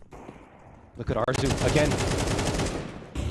Oh, he's popped up here trying to get the frag. Umar gets one. Arzu finds one. Almost a second, but it's Umar to finish off MDS. Sandman can't do much.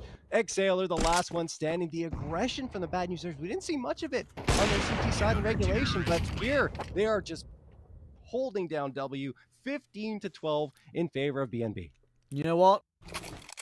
Change it up like they did there. They've won their 2 rounds on TOT. The side, okay, let's change it up it entirety with our set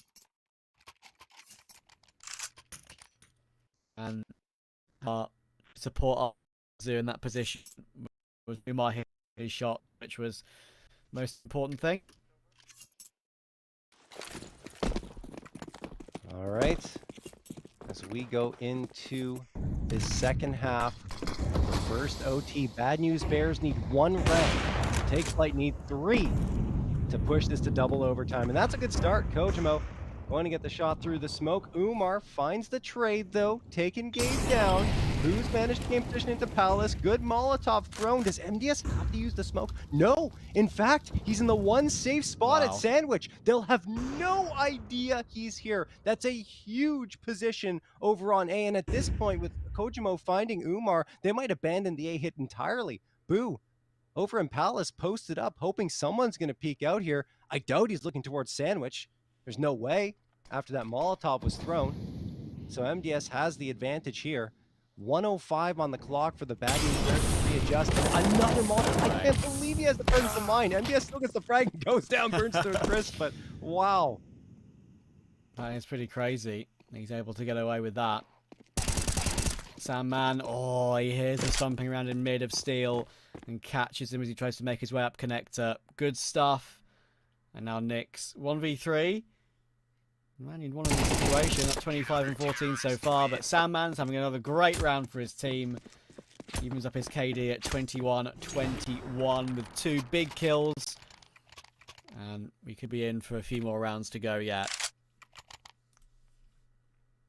Yeah, Sandman was very strong on Anubis and completely quiet in this first half of action. But since the second half started, he really woke up, supported Kojimo very well. I think Exhaler as well. We didn't get the performance, at least not yet, from Gabe. Who knows what this overtime will yield, but Gabe has been exceptionally quiet this time around. Usually has much more impact.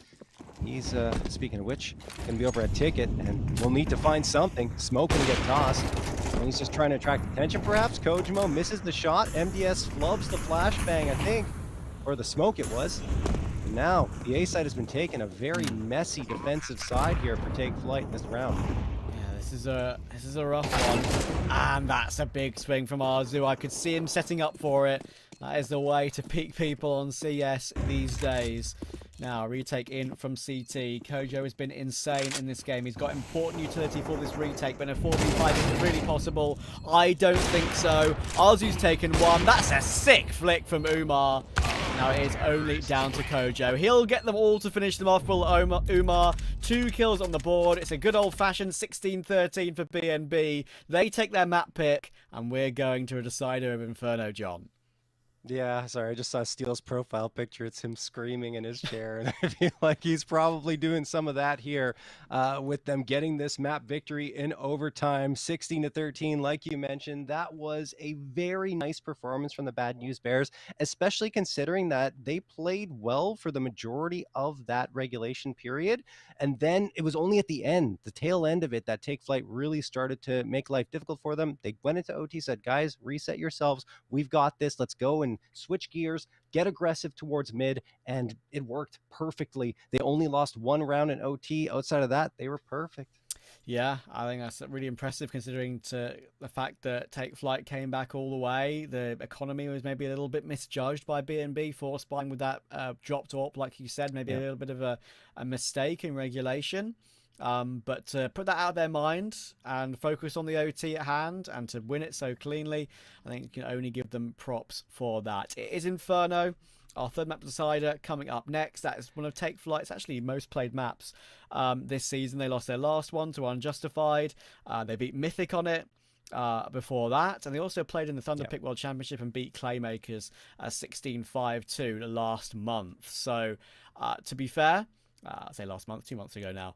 So to be fair, I think it's a map they're pretty comfortable on. Same could be said for BNB. It's one of the ones they've played the most this season, but they have not had great results on it. It's a 16-7 loss to EG, as you probably would expect, to be fair. And Forsaken in the Ace North American Masters 2 for Blast. And to be fair, those are 2 very good teams to play against. So to be fair to them, probably 2 losses you'd expect to come through either way. So I think in general, looking at those results, looking at the past, I would say that Take Flight and BNB could provide us with another very close matchup on the decider. We'll find out if that's the case after a quick break, and we'll see you then.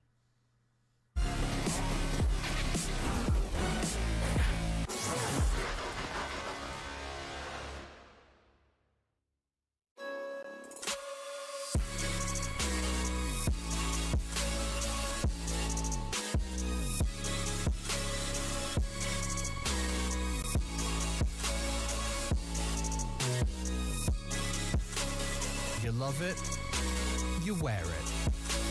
What's your style? Get your merch at shop.eslgaming.com.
atmosphere, moving in synergy, this electricity,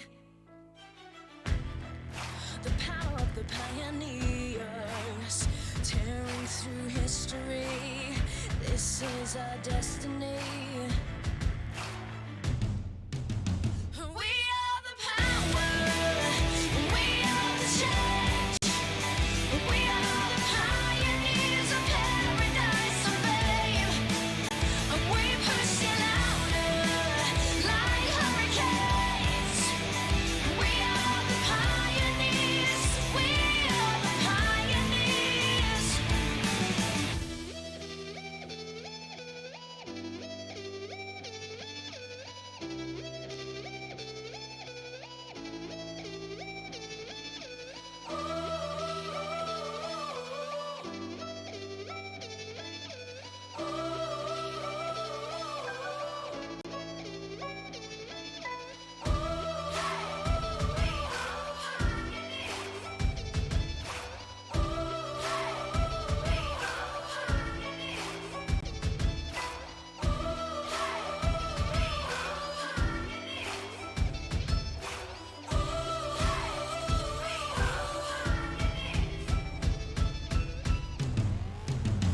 We are the power, we are the change, we are the pioneers of paradise and fame, and we push it louder like hurricanes. We are the pioneers, we are the pioneers, we are the power, we are the change, we are the pioneers of paradise and fame. We push it louder like hurricanes. We are the pioneers, we are the pioneers.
All right, and we're into it, folks. Knife round here on map number 3, and we get a nice, good old-fashioned showdown between the two teams, and they're just gonna stare at each other for probably the entirety of this full minute that's available to them.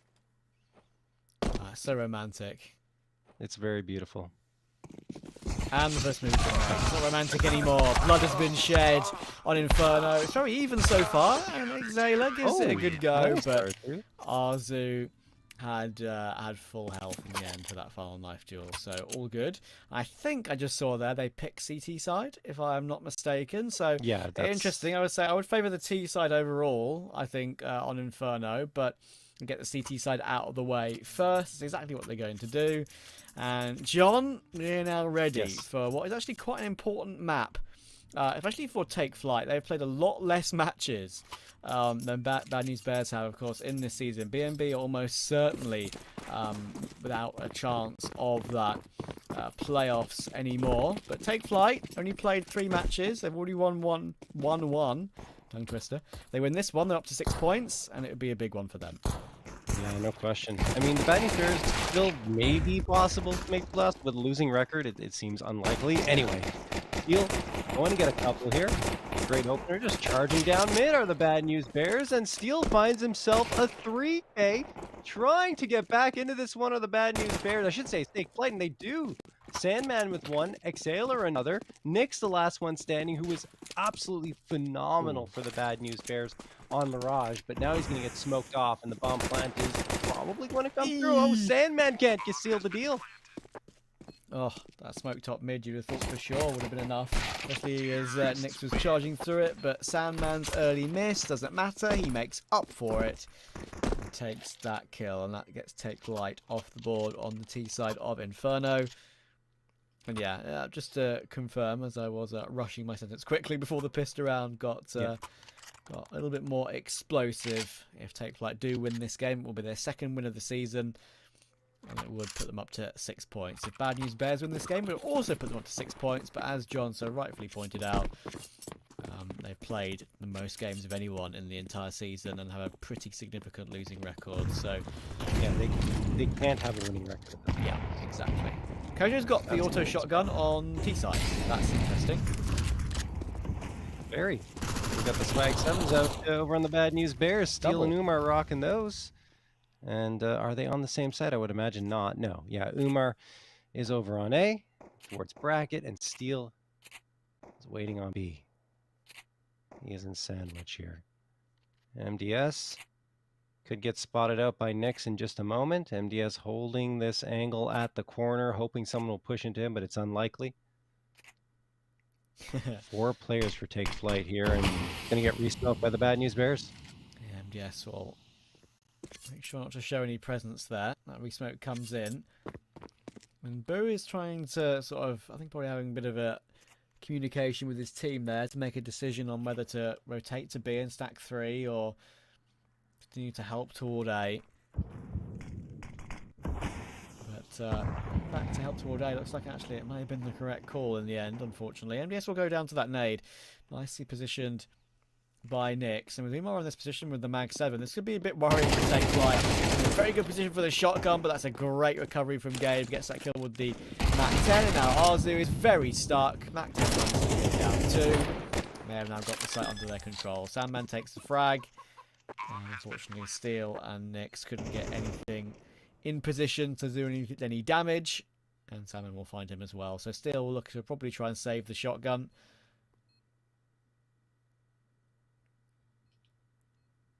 Yeah, 39 HP for Steel. He's got the kit, the armor. Definitely on a save mission here. It's not going to be easy though, because he was just spotted. He was trying to get Kojima with the auto shotting. Maybe Sandman goes down. I mean, Steel does have the Mag 7, which easily get 2 quick frags. Come on, Kojo. Just the shotgun on the other side. Ooh, Shotgun love that shotgun skin in the light. Oh, yeah, so Oh man. Shot back in response from Steel was actually did a lot more damage than I perhaps thought. But yeah, nicely played. Good bit of bonus cash, of course, for Kojo, getting that money with the XM. Gonna pass it over to MDS instead. Take up the Mac 10. Of course, there's been a very, very small change to Inferno recently in CS2. They added that little bit of plywood in the library. Now, of course, cellar area on the map. So the visibility was a bit better from shot, which is nice to see. And that's a nade stack. See you later, MDS. Very nicely executed by the Bad News Bears, and now a smart decision from them, right? Because that nade stack happens, take flight, probably going to filter into the A site, and Bad News Bears realize that, sent all 5 players back that direction. They could take this round with this type of a strategy. We'll see if the shots are good for take flight. Obviously, there's just not that much firepower in the Bad News Bears end, and of course, take flight could readjust here. Exhaler gets a frag over on Nyx, and well, there you go. They immediately fall back and go to B, which they realize has been vacated. Nice nade thrown for sandbags, but should be a clean bomb plant coming through, especially with that smoke having been tossed. Oh, and the late arrival from Exhaler could be just what the doctor ordered, because there's a couple of players here who probably won't expect it. Bomb has been planted. Again, exit kills the order of the day, and if they do manage to get that exit into position to get some, it would be very valuable bonus money. But of course, only 17 HP. Kojo only 13 himself, so he could be very stuck here. And there you go. There's the bonus money. It should go a long way to helping this first purchase for BNB. That all-important utility.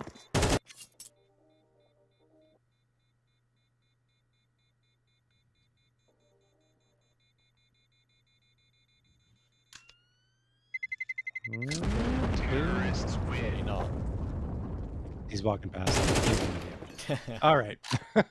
There goes the shotgun. And Steel is the only one able to save a gun. That's a Mac 10 into this next round. So take flight. Clean start here with 3 rounds in a row to kick off Inferno. But here come the guns for the Bad News Bears. 3 M4s, one of them an A4, a Mac 10, and the AWP, which Umar was very, very good with on Mirage. Kojimo obviously was excellent as well. He dropped 30 plus frags, just wasn't enough because the rest of his team unfortunately let him down in a lot of situations. So we'll have to see if Take Flight can recover here. And so far they have, as they have 2 players going in towards the A site. The other 3 at the bottom of Banana. That utility battle was pretty intense, so they couldn't really gain much ground. On the other side, you have Nyx peering around the half wall, tossing another nade forward. Could that do damage? Yes, but not as much as he would have liked. It caught the edge of the wall and didn't go as deep as he wanted it. Unfortunately.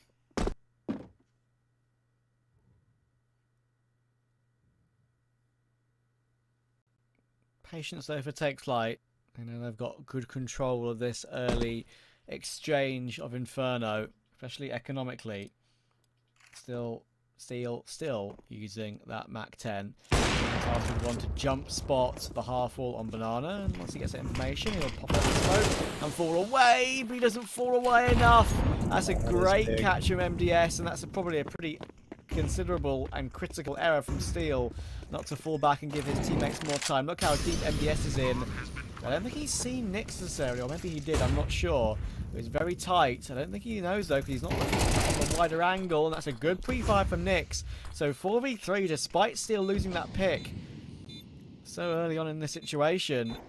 Now the tough task of retaking Inferno will have to come through. In the end, good flashbang, but timing perfect for Kojo, who finds another op frag. 3v3, and I don't think there's enough time for the Bad News Bears here. Yeah, they realize falling back. Arzu gets some exit frags. There's one. He's sticking around trying to keep Kojimo on this site. Successful in that.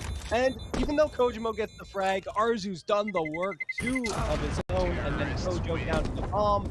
That'll do it, at least for the frags on the Bad News Bear side. But Take Flight, find a 4th. Yeah, it's the silver lining for Bad News Bears there. It's a lovely shot from Arzu to take down another player before he does go down himself. Kept Kojo stuck there for so long, meant he was always going to die, and to duel the Banana player first was very smart of him to just take as much damage as he possibly could into the next.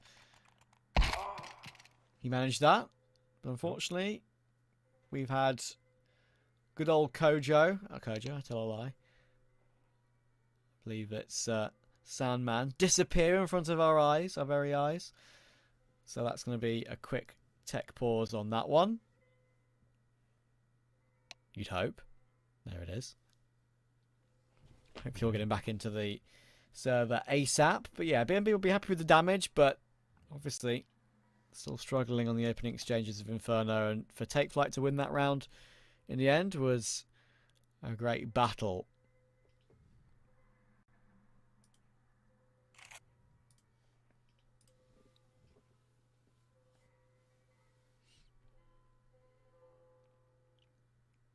Just trying to track down what's happened here, but no information as of yet as to where Sandman has disappeared. Maybe there's some quicksand under his feet. Yeah. It's just a beautiful new patio in T-Spawn. Is it really a patio? Courtyard, really, I guess you'd call it? Yeah. An outdoor sitting area, I Yeah. suppose. It is very pretty. I will say, Yes. I believe it's Frisk, the designer for Inferno and Overpass, the two big redesigns. I think she's done a superb job on how good they look.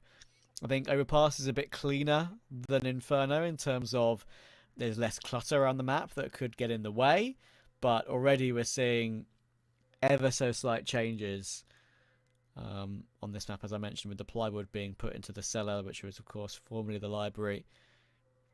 It will still be called library by everyone, I'm sure, but yeah, nice to see. It's a small changes helping with visibility and helping reduce the clutter. But the clutter is so beautiful, I can understand wanting to keep as much in as possible. Yeah, I mean, I don't know if the clutter necessarily bothers me that much, but definitely the visibility. Yeah. I like the changes made there. I think that's super important. So hopefully they'll continue to make those. I'm sure they will. It's normal, right, when a map gets revamped like this for there to be multiple changes to it. You know, so for me, it's not surprising. Like we saw with Vertigo, so many changes were made, right, to that map after it was released in CSGO. Indeed, yeah. I mean, that's very true. I think the thing that's cool about that is, of course, I remember that little period of time when Inferno wasn't in the pool, and when they did remake it for CSGO, it was like 2016 sort of era. We had a map pool without Inferno. Some people, of course, will be rejoicing at that, being maybe some Inferno haters out there. If you're an Inferno hater in chat, type 1. I'm expecting to see a lot of ones in a few minutes, of course. No, I think Inferno's great. I mean, it's hard to necessarily hate it. It's a solid map. It is. You It's know, just, you know, people don't like the lack of ability to retake and the sort of very stale nature of it. I can understand people calling Mirage stale as well, but Mirage has so much more retake ability and much less sort of repeatability as well. Is that even a word? I don't know, but you get my point either way. Could be. About how that works on Mirage. So I can understand that map staying in for the longer. But yeah, I think the change that nearly everyone right now, John, is probably going to be most looking to is maybe a minus Vertigo plus Drain. I think that's the most common opinion right now. Oh, please. Oh, please let that happen. I'm not going to lie. Vertigo is okay. I know I really hate it. That was a lie. I do dislike Vertigo greatly. There was a moment in time where I was like, oh, it's okay. But no, now it's literally the map that I like the least out of the pool, both playing and, of course, watching. So I do hope that Vertigo is swapped out for a brand new revamped train, which we were shown in the trailers. Yes. But we didn't see yet. It's not in the game yet. It's coming. I feel it, and I love train. So many good memories on the map. Yeah, I think the thing that would be the right thing to do, if Valve are paying attention to like community and professional, especially professional player opinion, which they do a lot these days, to be fair to them, they really do keep on tabs of the community's ideas and thoughts, do Valve these days. I think Vertigo, despite my love of playing it, which I know you like playing it. Sorry, you're not a lover of playing it. I love playing it personally, but to watch, I agree, it is not great in the professional pool at the moment, and to see train back will be but anyway, the technical pause is over. Sandman is back in the server. We've reset the scoreboard. not the scoreboard. We've reset the players, of course, so you can rebuy the utilities. We reset the scoreboard. That'd be very unfair on Kojo, Big Sailor, and Gabe and Sandman, all on 4 kills to start this game. 4 rounds and 4 kills at the moment. 4 is a nice number for Take Flight going into round 5. Oh, MDS, you got to get out of the Molotov, my friend. Down to 9 HP. And then Kojo gets spammed by Steel through the smoke. Good positioning by Gabe to get the trade at least. But, I mean, MDS is hanging on to life at this point. Gabe knows that he's a threat here from Banana, even if he decides to fall back, because the Bad News Bears won't have that information, so they have to keep at least 1 player here in the form of Nyx, but they still have 3 over at A, and a lethal crossfire from Porch and Arch side. Umar, so good with that op.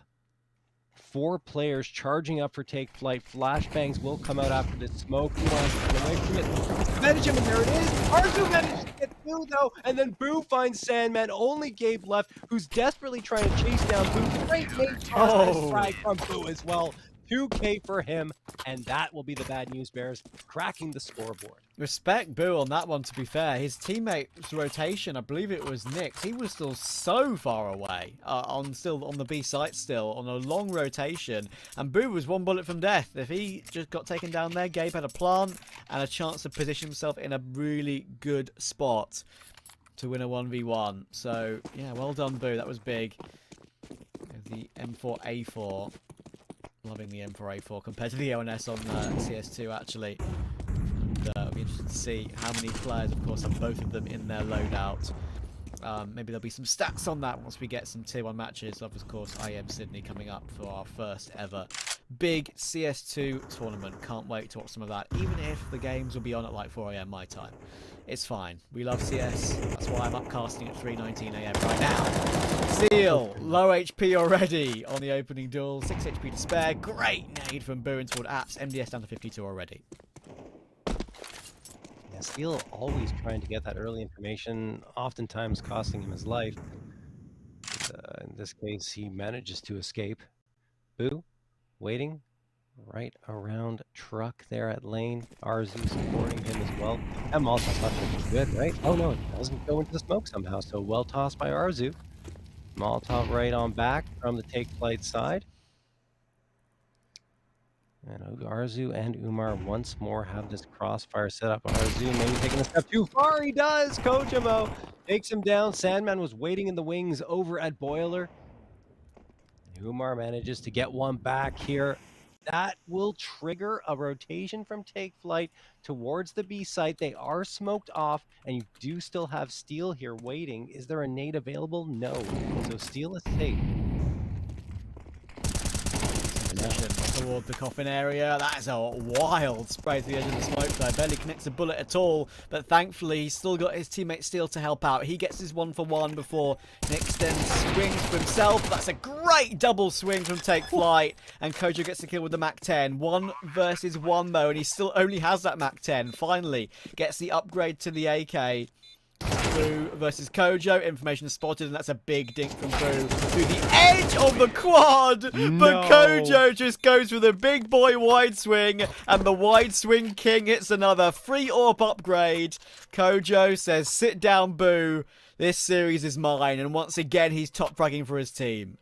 Jeez, Kojimo is just a monster right now. With the AK, with the op, with the pistols, whatever you put in his hands, it seems like he's delivering the frags.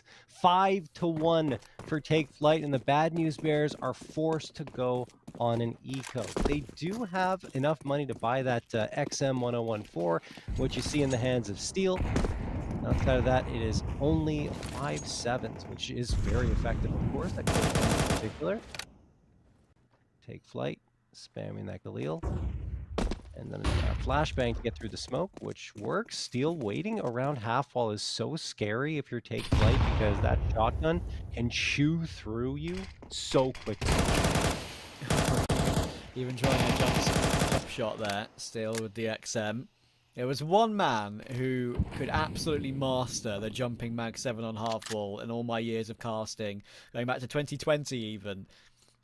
Ships from the old Skade roster. He absolutely, it was unbelievable how often he made that work when I watched him play Inferno. for jumping Mag 7, getting so much damage, and even one that led to an ace once back in the day. Back in 2021, I believe that one would have been. Yeah, on our side, it's Pone Alone. Of course. From Party I've seen him Astronauts, do it. who's I've known seen him for do it that. as well. Yeah, Absolutely. yeah.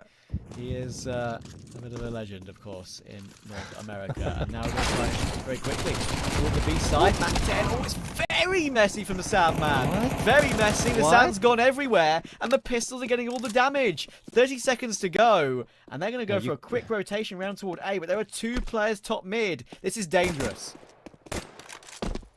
This is extremely dangerous. Kojimo's got the op. I think he spotted the players out of his peripheral there. They've got some presence on the A side. It's Exhaler. 13 seconds left now. Kojimo's gone. Bomb is dropped. That's likely the round, and definitely now Exhaler has to kill everyone, and he won't do it. It's just the 5-7s and the shotgun that do it for the Bad News Bears. Free upgrades all around as they get a second in an eco. I've seen very few mistakes, to be fair, from Take Flight this entire game. Very few significant mistakes. Yes. The one on the B site of Mirage is the first one that rings a bell. This is the second one. Yes. And yeah, that is a rough one. Sandman completely whiffed his Mac 10 spray. He was trying to AD with it, but unfortunately he forgot to move his crosshair with his AD. And it can happen to the best of us. I've been there. But yeah, once they had to run in toward A with 2 pistols top mid as they were, with Kojo having to pull out his block on the AWP, it was very rough. They're going to try and run down Bad News Bears in response though, and Umar's going to miss a bit of a sitter, and with Boo in pit trying to take a big duel in the open, it opens them up to MDS to get a second, and it's fallen apart immediately. Oh my goodness, they got caught. They bumped into each other there. A bit of a mess over at Arch side trying to escape, and it cost them dearly. Nyx has the ops, so I mean, he's got to save that. There's no question in my mind. He's over at the B site. Steal with the XM though, 3K in the bank. He's going to wait for some exit frags. Could pop his head around the corner, maybe try to get some damage done. As it stands though, Take Flight are going to find this round. It's just a shame for the Bad News Bears after coming out with such a nice round victory on the eco that they can't follow it up with another one. I know. That is the worst feeling, right? You win a round like that yourself. Yeah. Steal. I have no idea why he didn't decide to use the XM there. No. That would have been more bonus money. That's a confusing one. Maybe he thought that his enemy was a bit further away. That's why he decided a longer range pistol was more necessary. But yeah, no bonus money for him. But yeah, I completely agree with you. That's the thing that's rough. You finally win around on those pistols. You think, okay, now we have something to build on. We've got bonus money on the bank off the back of that, of course, and winning on a low buy. And it falls apart instantly off the back of it. Take Flight going for that long rush. However, of course, with Bad News Bears having that leftover economy, it means they at least have some form of buy to follow in. 2 M4s, 2 MP9s in an AWP. It is something. And Steelers on that AWP for BNB. Nyx gained a lot of space up Banana there, but instead decides to fall back. They don't want to be too aggressive.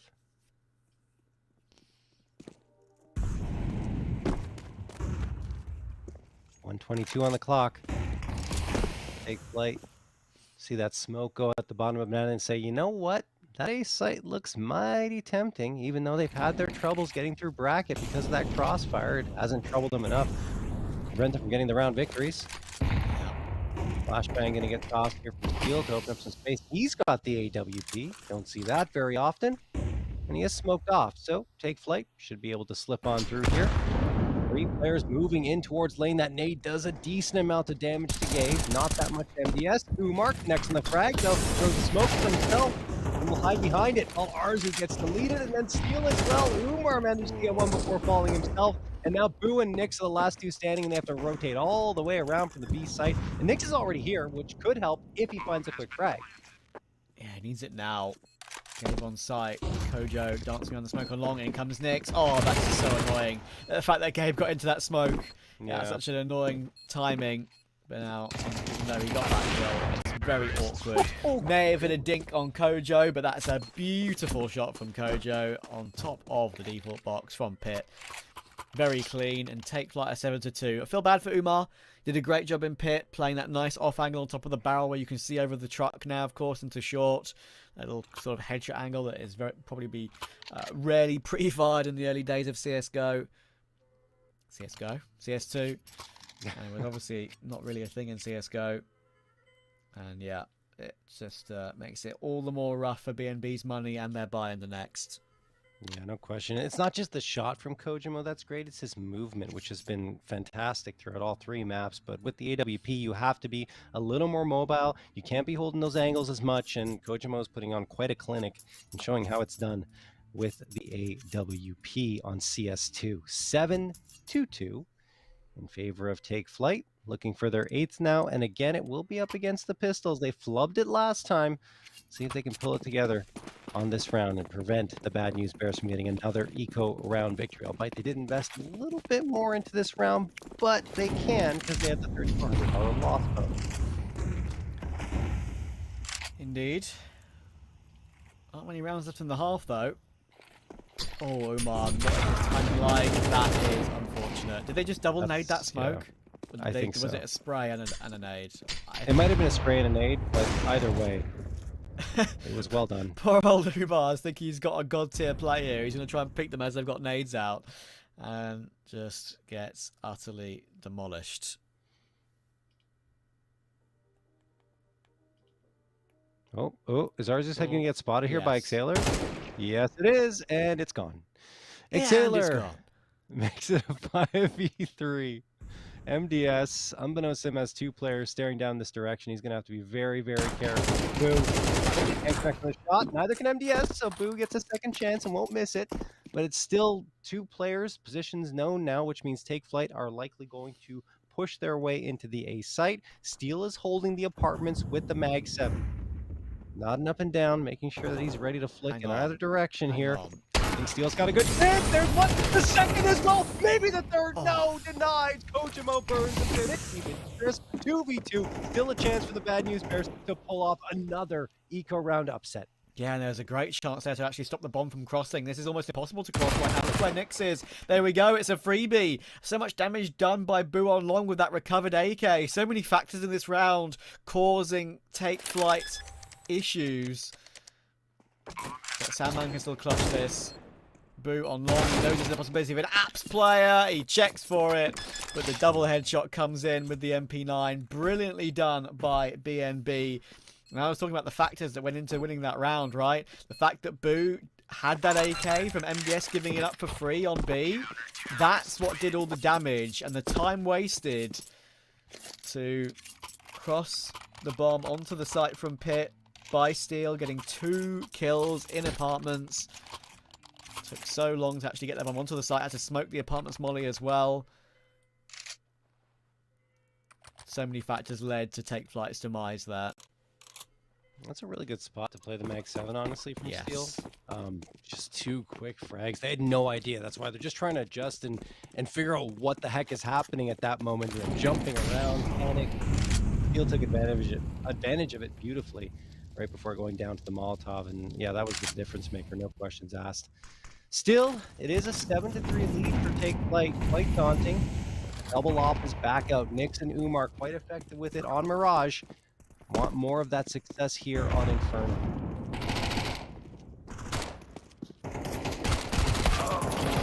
A bit messy, top banana. Yeah. They were kind of caught on top of each other for a second there. It was a bit rough, but they get away with the 1v1 fine.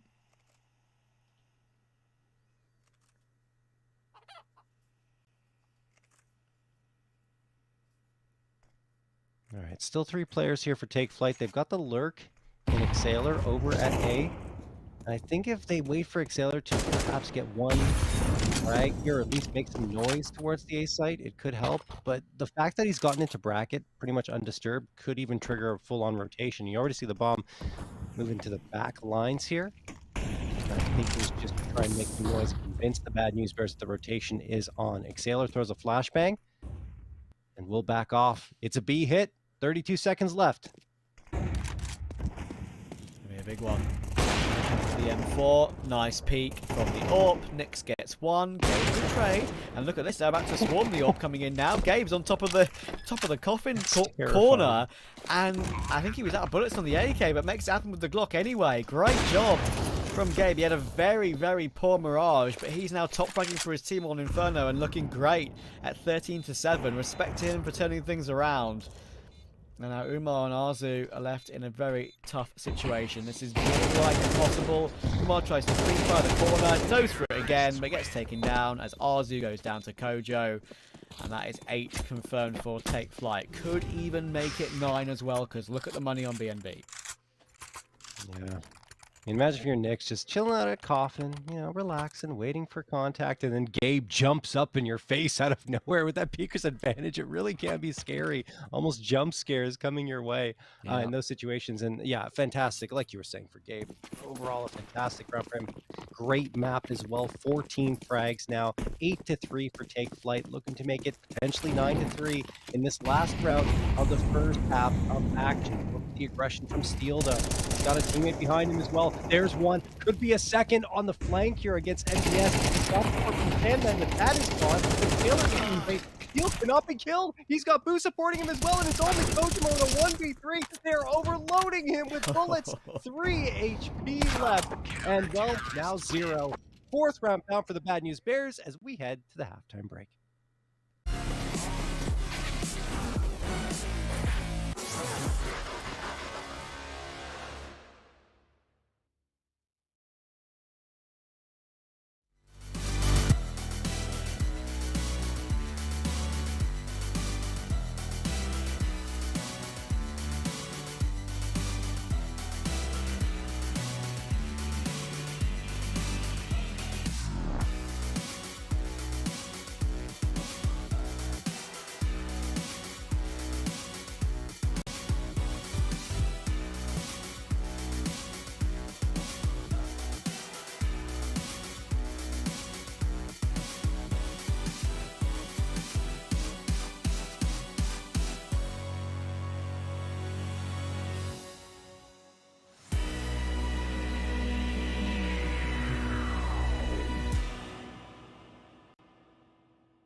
And another strong T side from Take Flight in this series sets them up very nicely heading into this second half. 8-4 in their favor. And they've got some util in the hands of MDS, smoke, flash, and a nade. That is all for Banana. Hasn't tossed it yet, maybe waiting for contact. Once he sees it, I'm sure pretty much all that utility is going to be tossed almost immediately. 5 players in his direction. There we go. Contact seen. Nade, is it going to come out? No, with the smoke first. That could be a mistake. Yeah, they're just going to run right through that. MDS going to get overloaded eventually, man. Just to get one. Is that good enough? Is another question. That's the bomb drop on the flank as they're trying to get back onto the site. They do manage to recover it. We'll see if they can win this round, but it's still stuck over in church. Oh no. Oh yeah, this is so rough. Still, at least we'll try and fight their way through, but only fighting their way through is what they're going to have to do, because this is an incredibly messy pistol round. The bomb on the floor, I'm going to try and hop away, making a decision between fighting and trying to retreat. Take Flight realize that the bomb's in a very difficult position. They try and fight themselves, puts B&B into an awkward position, but Boo is fighting back. He gets one, does so much damage to Exalio as well. Now Kojo and Exala are in a very rough situation, but now it's only down to Steel. He'll get caught in the side by Exala. Oh, it's a fantastic recovery from X-Flight. Don't ask me what the hell was going on in that pistol round, but the fact Take Flight have won it is fair props. Yeah, that was weird. That was everywhere, honestly. You saw the Bad News Bears pushing 3 players in towards CT, then trying to rotate back into church. The bomb gets dropped as they're trying to work their way back to the site. Eventually they recover it, but more bodies fall. Back and forth we go. So much damage dealt by Boo. I honestly thought he was going to pull off one of his crazy pistol rounds again, but he was shut down by Exhaler, and then Steel couldn't do much more. So Take Flight do, in fact, get their 9th, looking for double digits immediately here, but the Bad News Bears find the bomb plant. That's the key right now, because that lets them buy 4 Galils, a MAC-10, and a decent amount of utility. Still better on the Take Flight side in that regard, and they will immediately toss it right down Banana and make life extremely difficult for the Bad News Bears, who will have to wait a little bit longer before making their move here.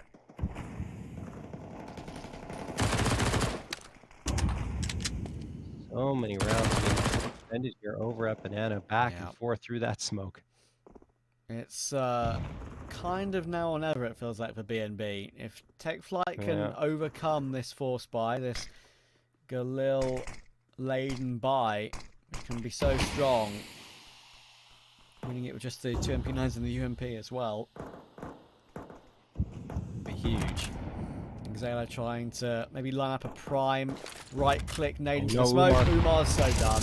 Yeah, he's so done, and he's probably done mentally as well after that. That's so frustrating for him. Trying to make a play, not working. MDS, great hold. Oh, that is superb from him. He does great damage to the last player as well. Kojo spams him through the smoke.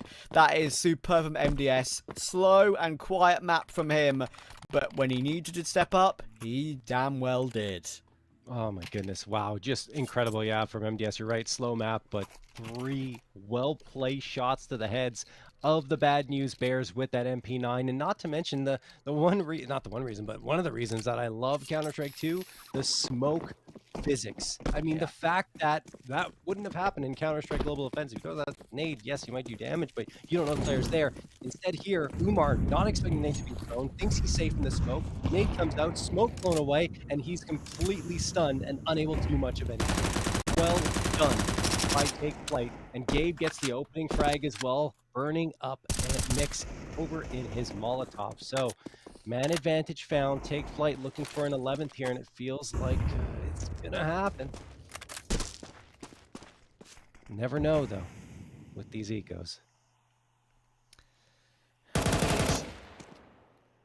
Yeah, it looks like Take Flight are dealing with it nicely. And as I said, honestly, like, don't get me wrong, like, there's been a few rounds in this series where I've had big question marks about what the plan was and what the decision-making was for both teams. Yes. But I'm actually vaguely impressed with Take Flight. Like, genuinely. I haven't seen many large mistakes. I've seen only real, like, 2 significant mistakes in the entire series in terms of decision-making slash... like losing to an eco or something like that, and perhaps leaving things slightly too late when it comes to the timer. But in general, they've had some good plans, good setups. As we saw with that nade into the smoke in that previous round, Kojo's been playing really well.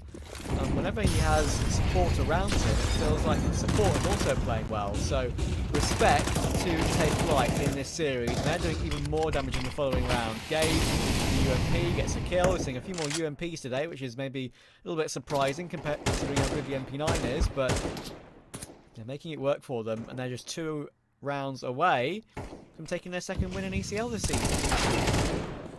Well, we'll still need 1 more. Yeah, 2 more rounds. Sorry, I thought you said 2 frags. Oh, boy. Steel is going to get the headshot. But is it enough? I got it. Well, Fu manages to find 1 more, but they are on life support. 20 HP combined. Now it's only Steel. They don't even get the bomb planted. That means they won't have that great of a bind to this round. 12-4 for Take Flyte. They have 8 opportunities to close this series out. And I mean, you talked about giving credit to Take Flyte. They absolutely deserve it, because if you look back and advanced in Season 45, they were 11-3, which was good for second place because they had the best round differential of all the other 5 11-3 teams that had gotten that record in advance. So well done to them, even though relegation didn't go well for them at all. They lost to Take Flyte at the time, 1-2, and then to Torch 0-2. But I mean, learning lessons for them clearly, and I still think they have a very strong roster. Kojimo leading that charge, of course. Absolutely. I mean, obviously, we could be. I'm sitting here saying, like, giving a lot of praise to Take Flyte. There are caveats. My praise is legitimate, and I will stand by it. Yes. But 1, Bad News Bears do not have Sonic today. Yes, 2, yes. Bad News Bears are currently the worst team in the league when it comes to actual play, and they might be about to go down right here. It's a superb flashbang. And Gabe does great damage, but Umar at least fights back. So it's going to be a 4v3 with 2 players walking wounded. But they at least will have the B-bomb site. And yeah, you're absolutely right. The nades could be huge. Even more so now, because Steel was taken down by Sandman. Come on, guys. Don't use them too soon, though. Flashbang toss. Let's see if that nade comes through. It's just used to get rid of the score. There's still 2 left. Maybe they don't even need them. Taylor gets the headshot on Umar. Nix sneaks around and manages to find the trade, but no more. Kojima with the up. Could seal the deal here as well, up against Arzu, who's rotated around towards CT. It could be the right play. Oh, Kojima spotted, and there it is. Kojima with the AK picked up. 2K for him. That is the map and the series. Take Flyte. I've gotten their second win on the season. And fully deserved as well. Map 2 was a competitive and exciting affair on Mirage, but the 2 maps Take Flyte won were convincing and dominating. So they deserve it absolutely without a shadow of a doubt. And as I was saying, yeah, there are caveats to this. BNB are without Sonic. They are the worst performing team in the league this season. They're not really a team that necessarily, as far as I understand, practices too hard overall either. I think they're kind of taking this season as more of a fun season. They may be gearing up for next season to try and play, of course, as with their new addition Arzu, a bit more seriously. So yeah, I think it's fair to say that Take Flyte, with all those caveats, were probably the favourites today, and they proved exactly why they were. Yeah, I think we even said at the beginning of the match, before everything even started, that Take Flyte, it was leaning in their direction because Sonic was missing, and it definitely turned out that way. Even though Mirage was very hard fought, and the Bad News Bears impressed us there as well. Yeah, Nix was good. Yeah, in place of Sonic, Nix was good, but it's not just about fragging. Of course, it's just the communication, that person being there, the chemistry that you built up. Yes, Nix has played a lot with these guys, but I think that Steel, like you were alluding to earlier, would love to have a stable starting 5. That would help him out immensely in building up this squad.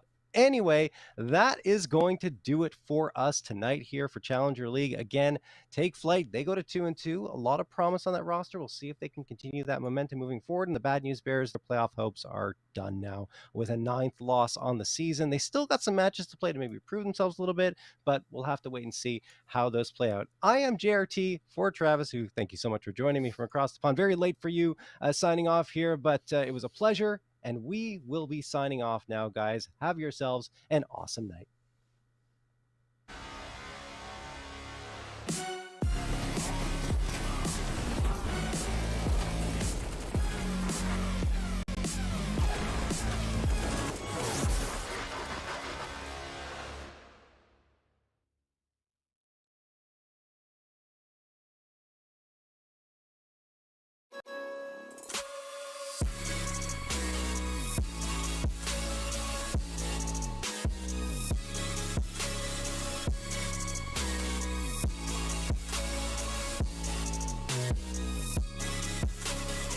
love it, you wear it. What's your style? Get your merch at shop.eslgaming.com.